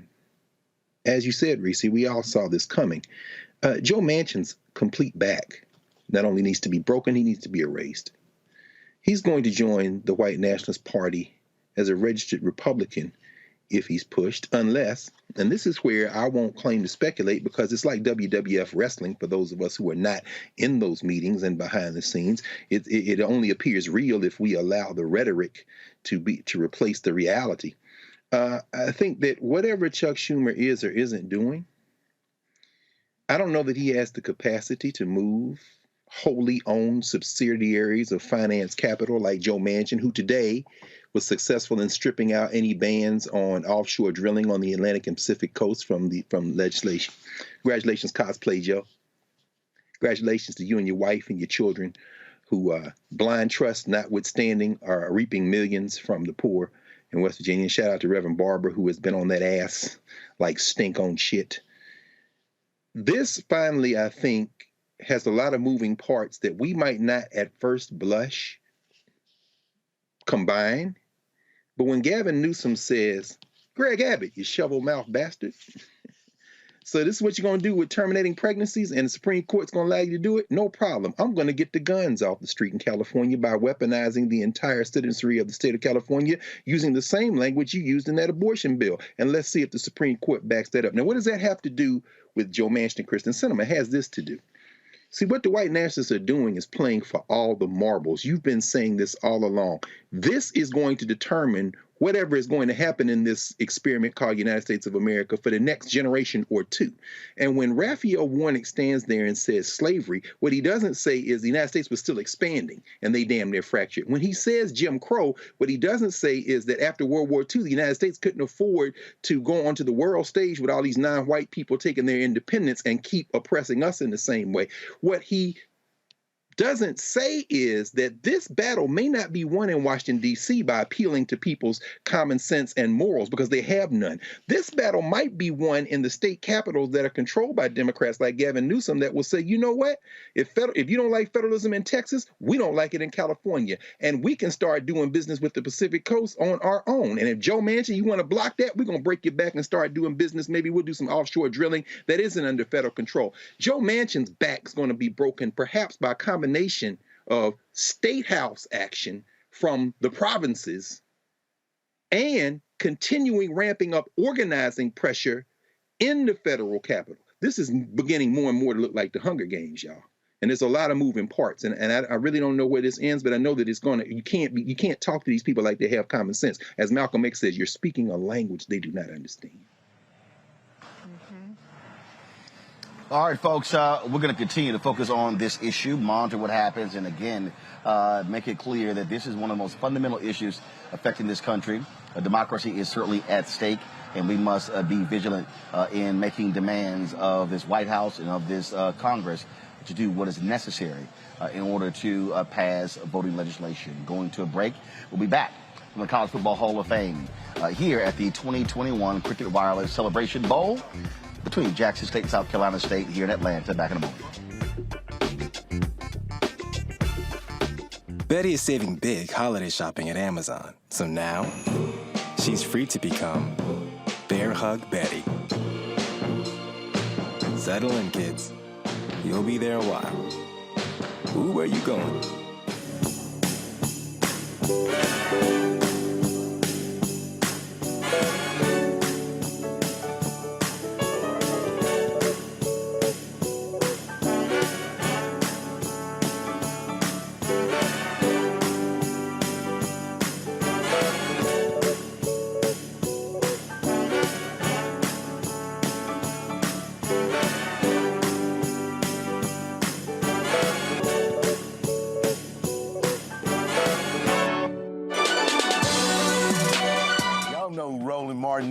He got the ascot on, he do the news. It's fancy news. Keep it rolling.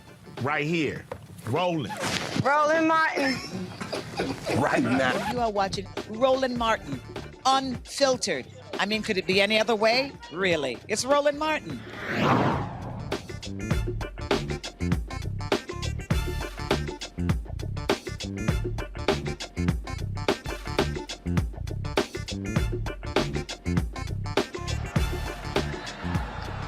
All right, folks, you're watching the Disney Showcase dinner for the Jackson State and South Carolina State football teams and their fans, alumni, and administrators.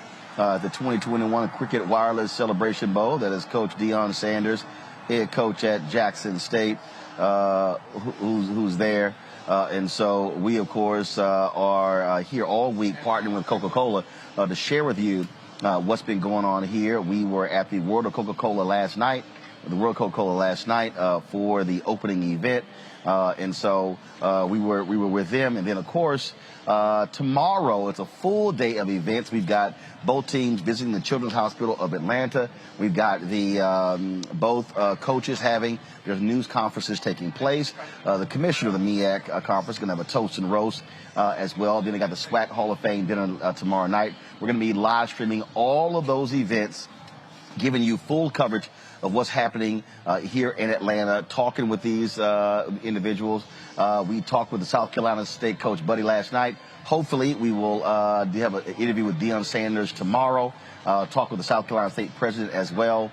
And the reason this is important, and let me say this, is because last night, Greg and Reese, it was pretty cool to sit there and have all those young brothers who wanted to hop on the microphone, who wanted to talk, who wanted to talk about their teams. They were all quite excited to do so, and that's important. And the reality is, Black-owned media needs to be at places like this, telling our stories. And that's why these things matter. And so, I get a kick out of these people who love to be holier than thou, think they are the most conscious folks in the world, and who love running their mouths, talking about who's doing what, who's not doing what. And this is what I've always said, Reese and Greg. If you spending your time complaining about what I'm doing, that means you ain't focused on what in the hell you should be doing. And when we were able to amplify these stories, when we were able to talk to these HBCU presidents, talk to these athletic directors, talk to these coaches, talk to the alumni, all of that is important because I go back to the nation's first black newspaper, Freedom's Journal, March 16, 1827. We wish to plead our own cause. Too long have others spoken for us.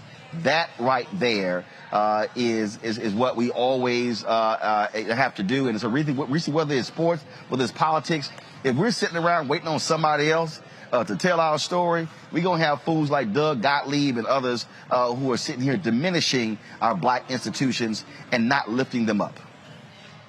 Yeah, and nobody curates our story better than we do. And especially when we actually control it, because there's curation and then there's control.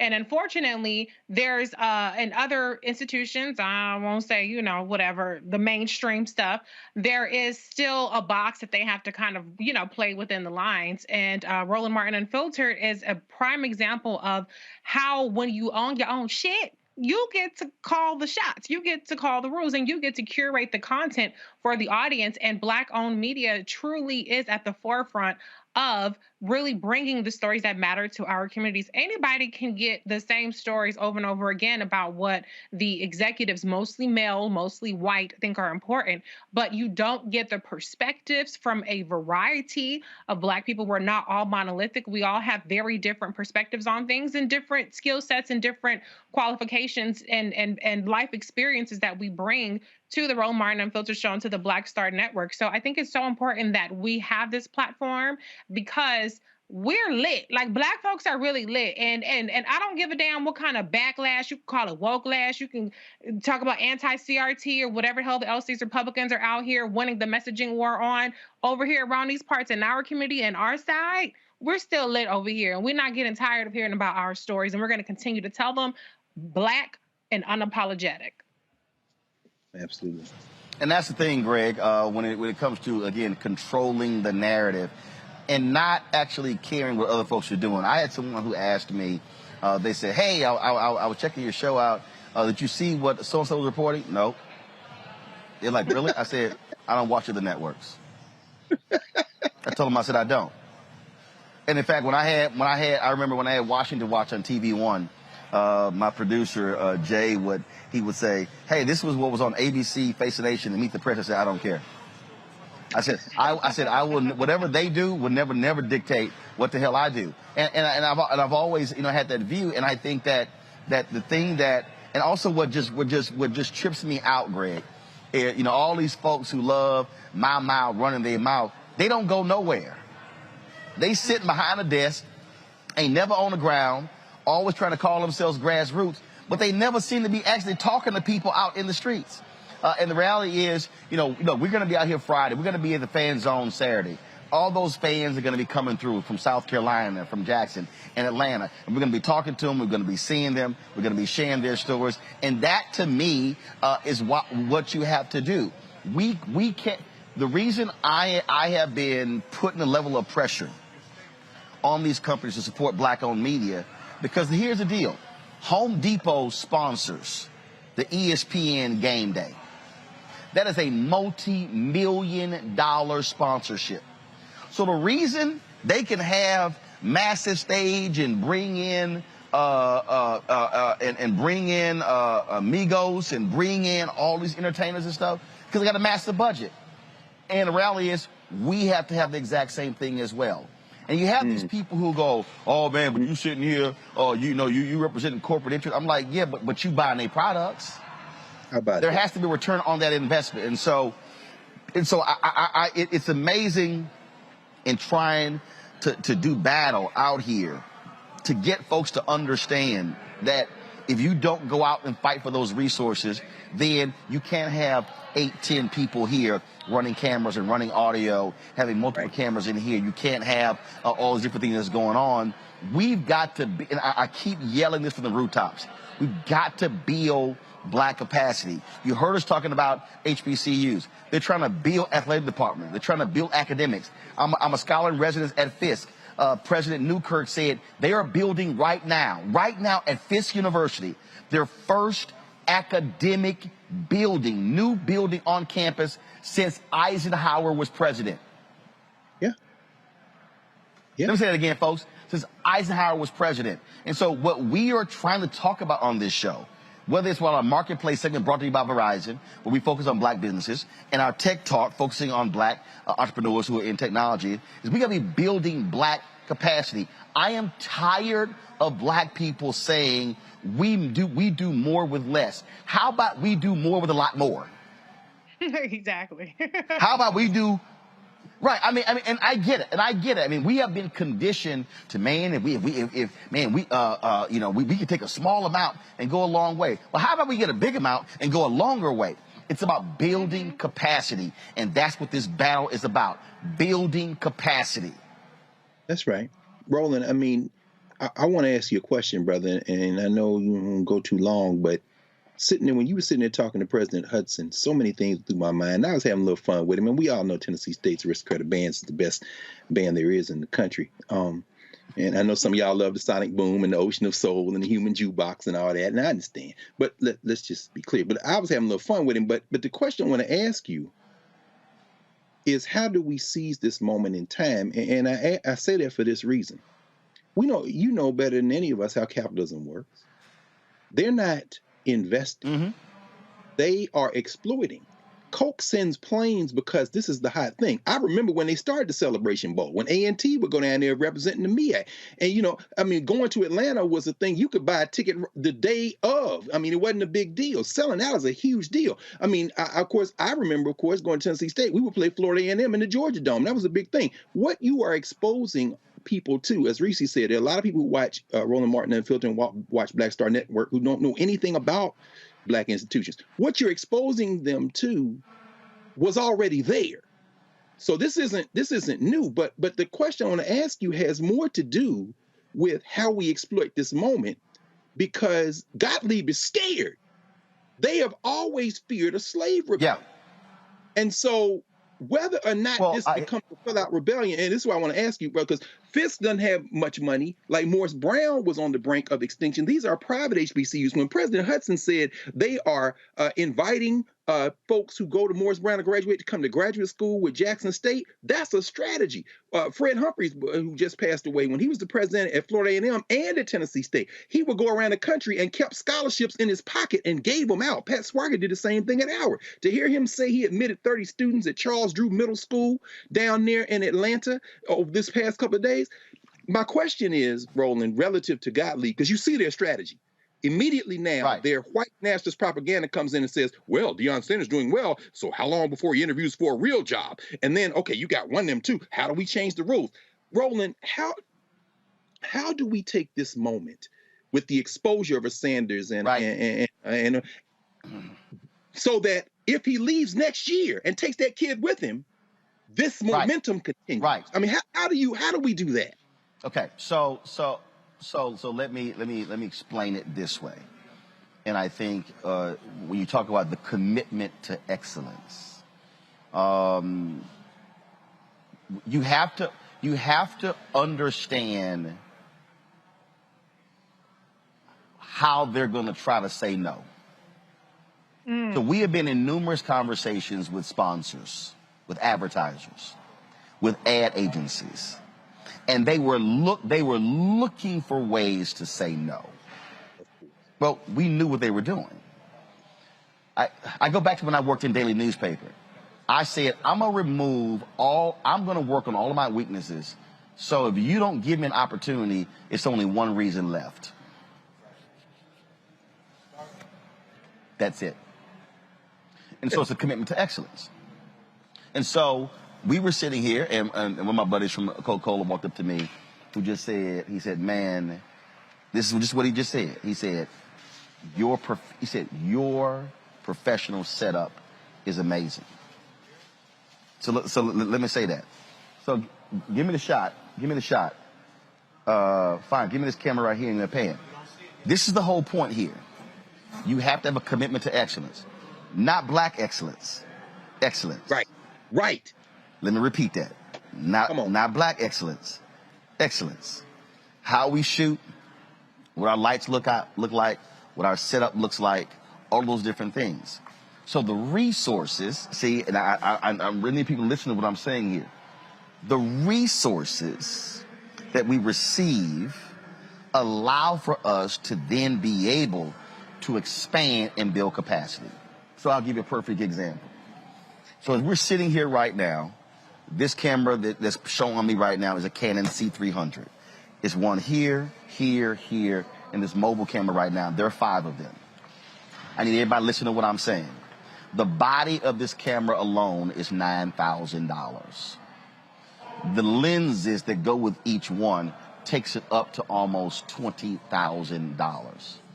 When we launched Roland Martin Unfiltered in the Black Star Network, we could not afford even one of these cameras. So what we did was I bought 3 Canon XA25 HD cameras. They served the purpose. The second year of the show, we purchased 3 Canon XF405 4K cameras. Leveled up. Third year, we purchased 3 of the Canon C300s. This year, we bought 2 more of the Canon C300s. These cameras alone, these 5 cameras, are $100,000. You've got a Kessler slider that's on the ground, it's $6,000. You've got a fly pack. Is that camera on? Okay, come on. Give me that shot. So you see where Henry is over here. That's a portable fly pack.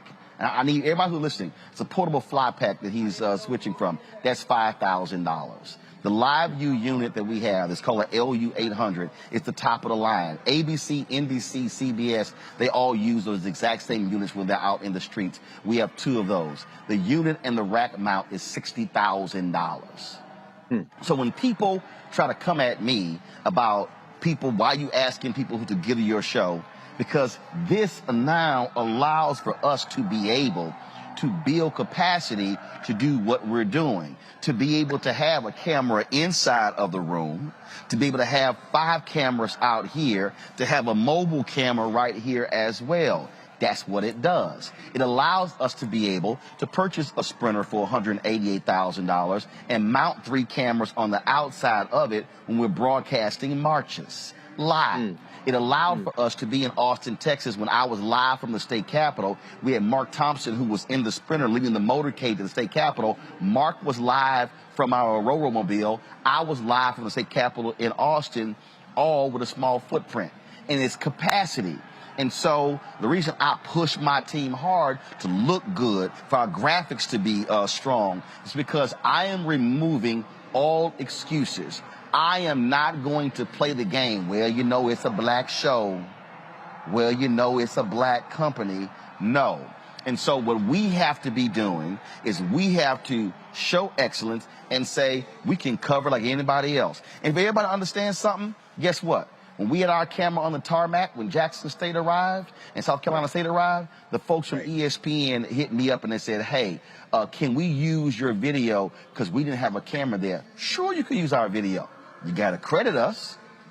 The point is we have to be on the ground.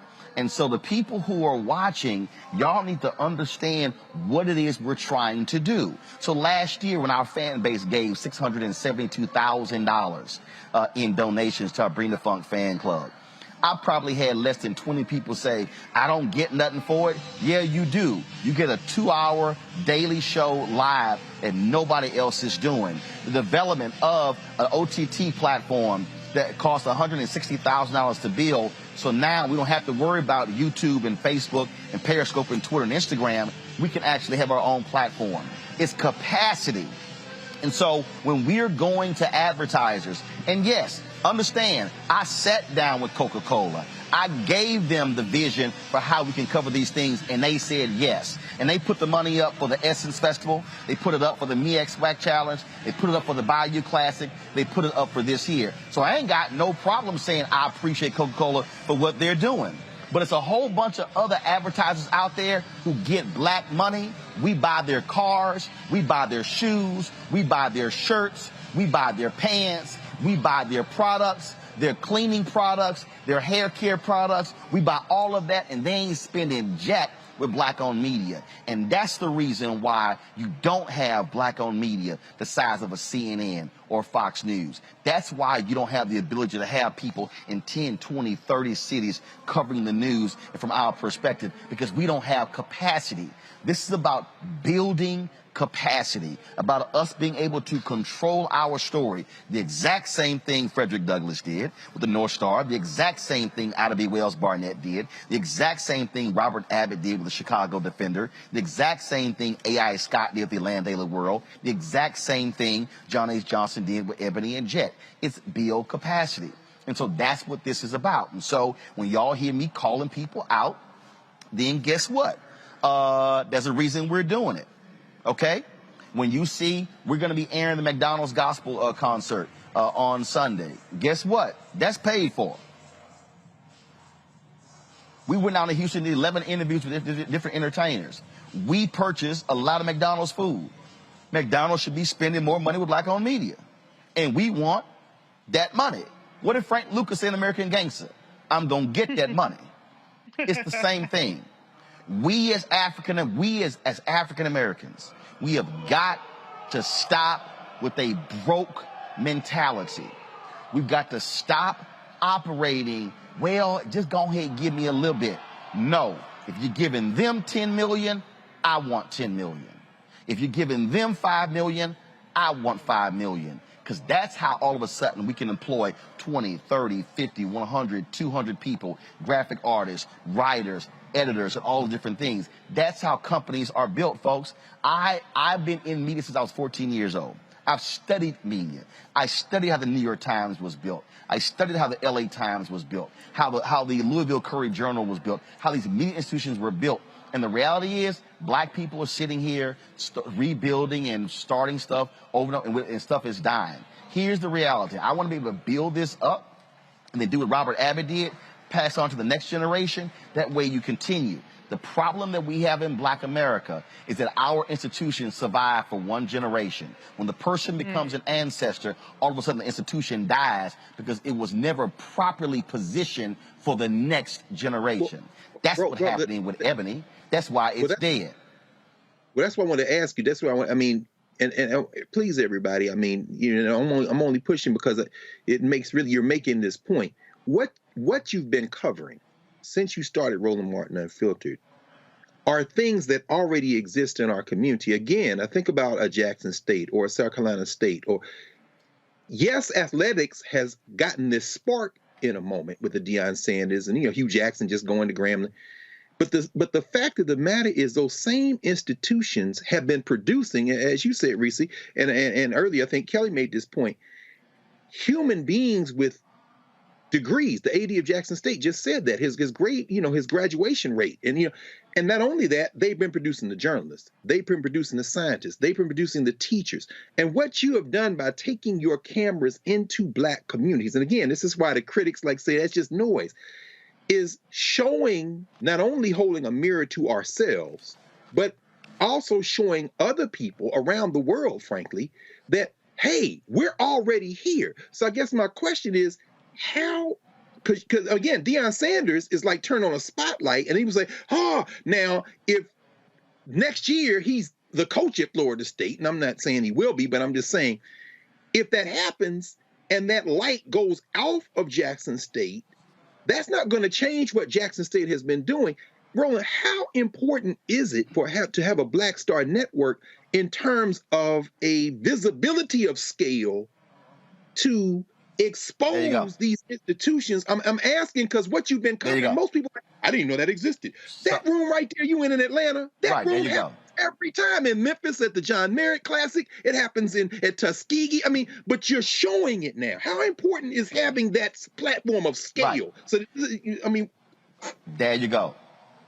Well, because again, you're not asking anybody else for permission. And you're not saying, hey, can you give it 20 seconds? No, we can give it 5, 10, 20, 30, 40, 50 minutes, an hour. Fred Gray, the civil rights lawyer, just celebrated his 91st birthday. I went down to Tuskegee. And I just need y'all to understand what I'm trying to convey. We had a project for Facebook. We went down to Atlanta. We did Andrew Young and Cliff Albright.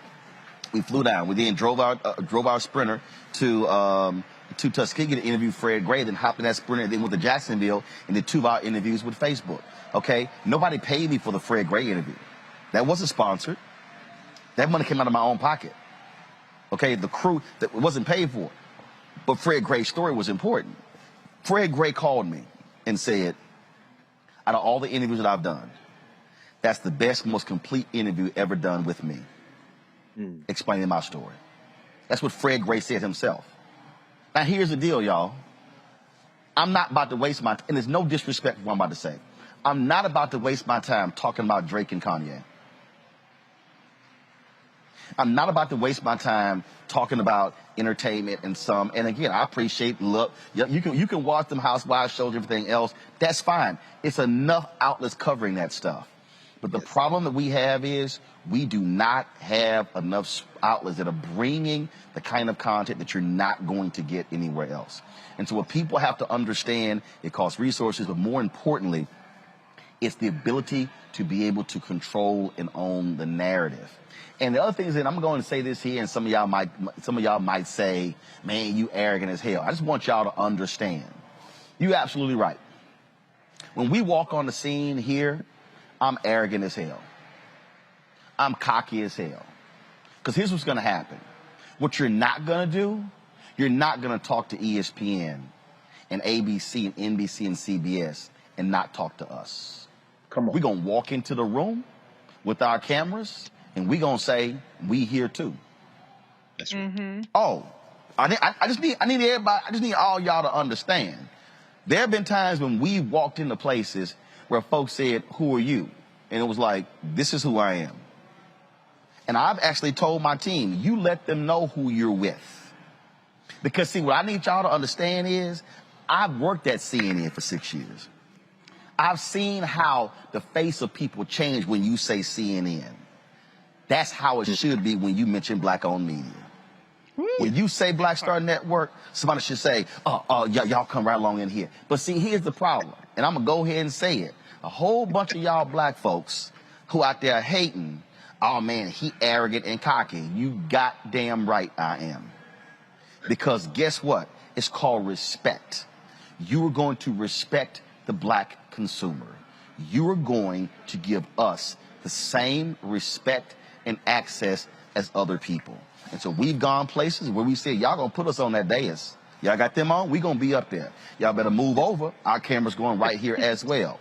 You damn right we've gone to places and we've been real arrogant by saying, no, we're going to get the story first. We're going to get the interview first. That's why when Ben Crump was in Elizabeth City, when he said, hold up, Roland Martin gets the first 3 questions. See, that's the other deal. Let me go ahead and give y'all this one. I'm reading Carol Simpson's autobiography. And she tells a story in her autobiography, Greg and Reese, where Dr. King came to Chicago. And she found out what hotel Dr. King was staying at. And Carol Simpson went to the hotel and then she figured out what floor Dr. King was on. And so she sat there and she wouldn't leave the floor and Dr. King was asleep. She stayed there overnight, sat on the floor overnight, eating crackers, drinking water. And the next morning, Dr. King came out and he said, are you the young lady who's been sitting here waiting all night? Yes, indeed. She said, Dr. King, look, this is who I am. I'm the only woman working in news and radio. This will be huge for my career. Why are you here in Chicago? And Dr. King gave her the scoop as to why he was in Chicago fighting housing. And then when he finished, he leaned in and said, now, baby, don't tell nobody what I said. And he winked. What he was really saying is, I'm giving you the scoop.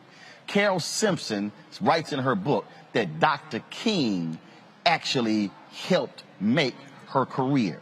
So there's a whole bunch of black people out here who are newsmakers, who waiting on ABC, NBC, CBS, the Washington Post, and the New York Times to call them, and they'll blow us off. But the reality is you're going to get more time talking with us. I remember there was an entertainer who wouldn't do an interview with me. We were covering the James Brown movie, but she went ahead and she went and talked to E! and Entertainment Tonight and People. And I was like, that's fine, because see, here's what was funny. This was a black singer who wouldn't sit down and talk to me. But I sat down, Dan Aykroyd sat down, Brian Glazer sat down, Mick Jagger sat down, Chadwick Boseman sat down, Octavia Spencer sat down. So I ain't worried about her. I said, because, boo, they're going to give you 20 seconds. I can give you 15 minutes.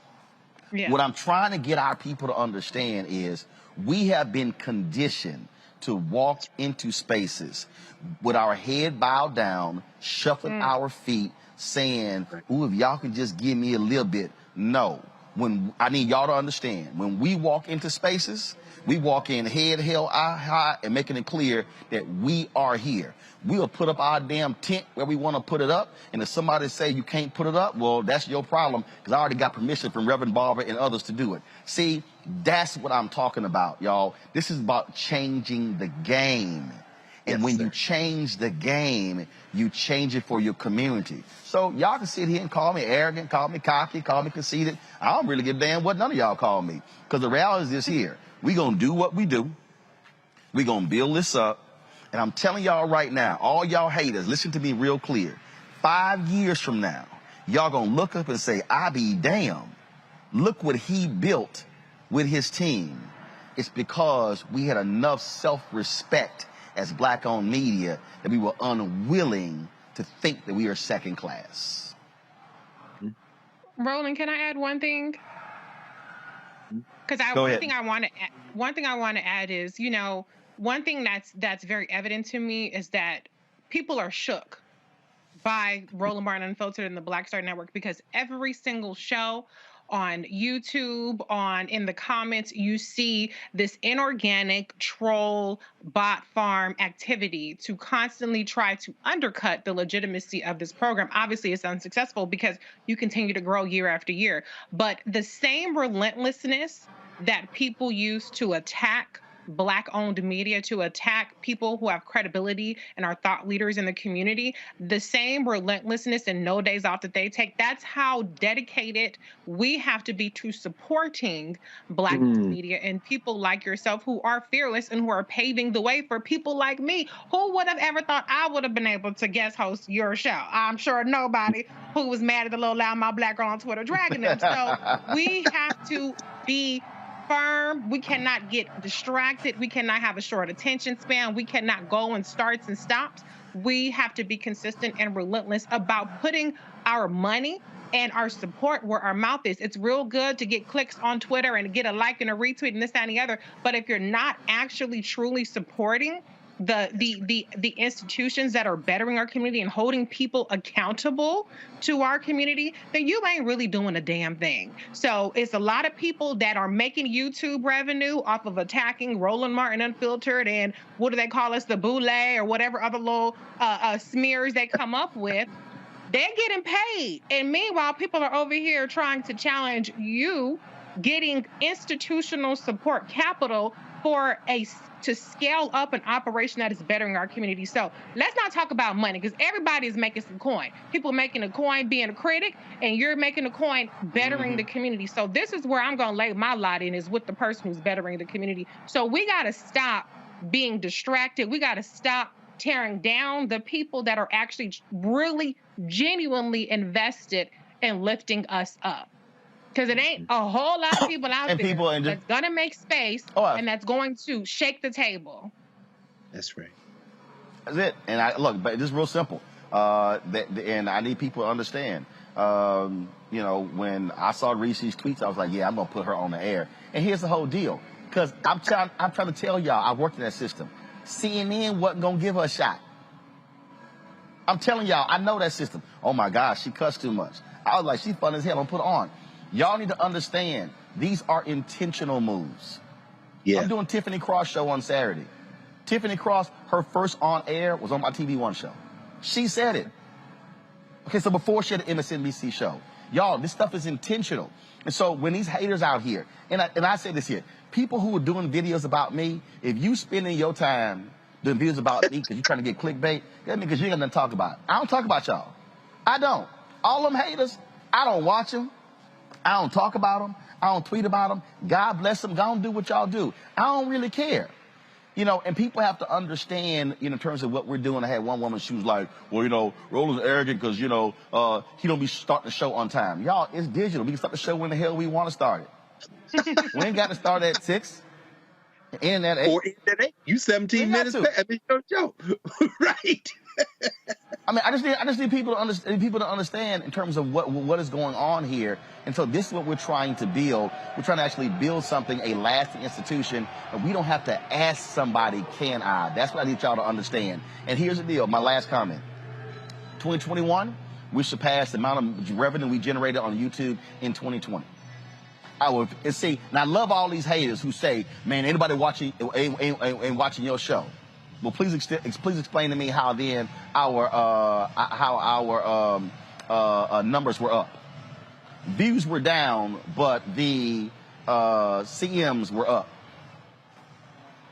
So y'all can holler all y'all want to. We putting in the work. We doing the work. So y'all can keep talking. We're going to keep building. Tomorrow's going to be exciting.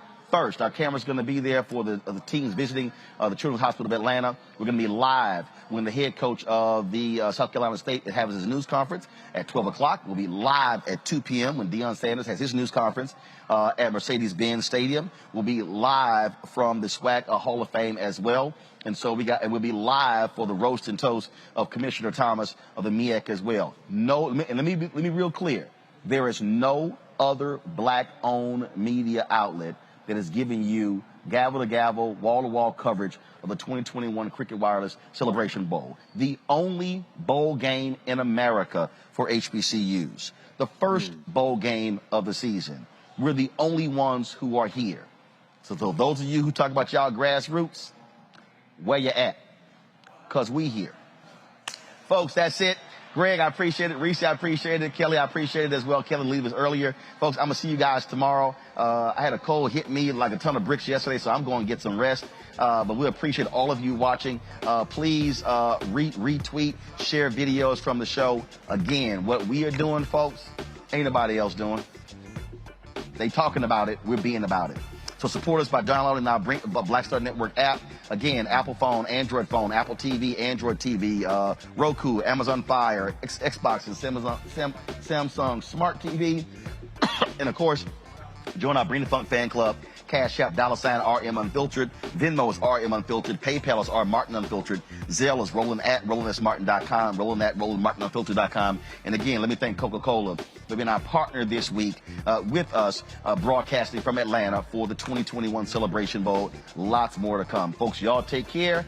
I will see you tomorrow from the College Football Hall of Fame in Atlanta. Holla!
Try it first.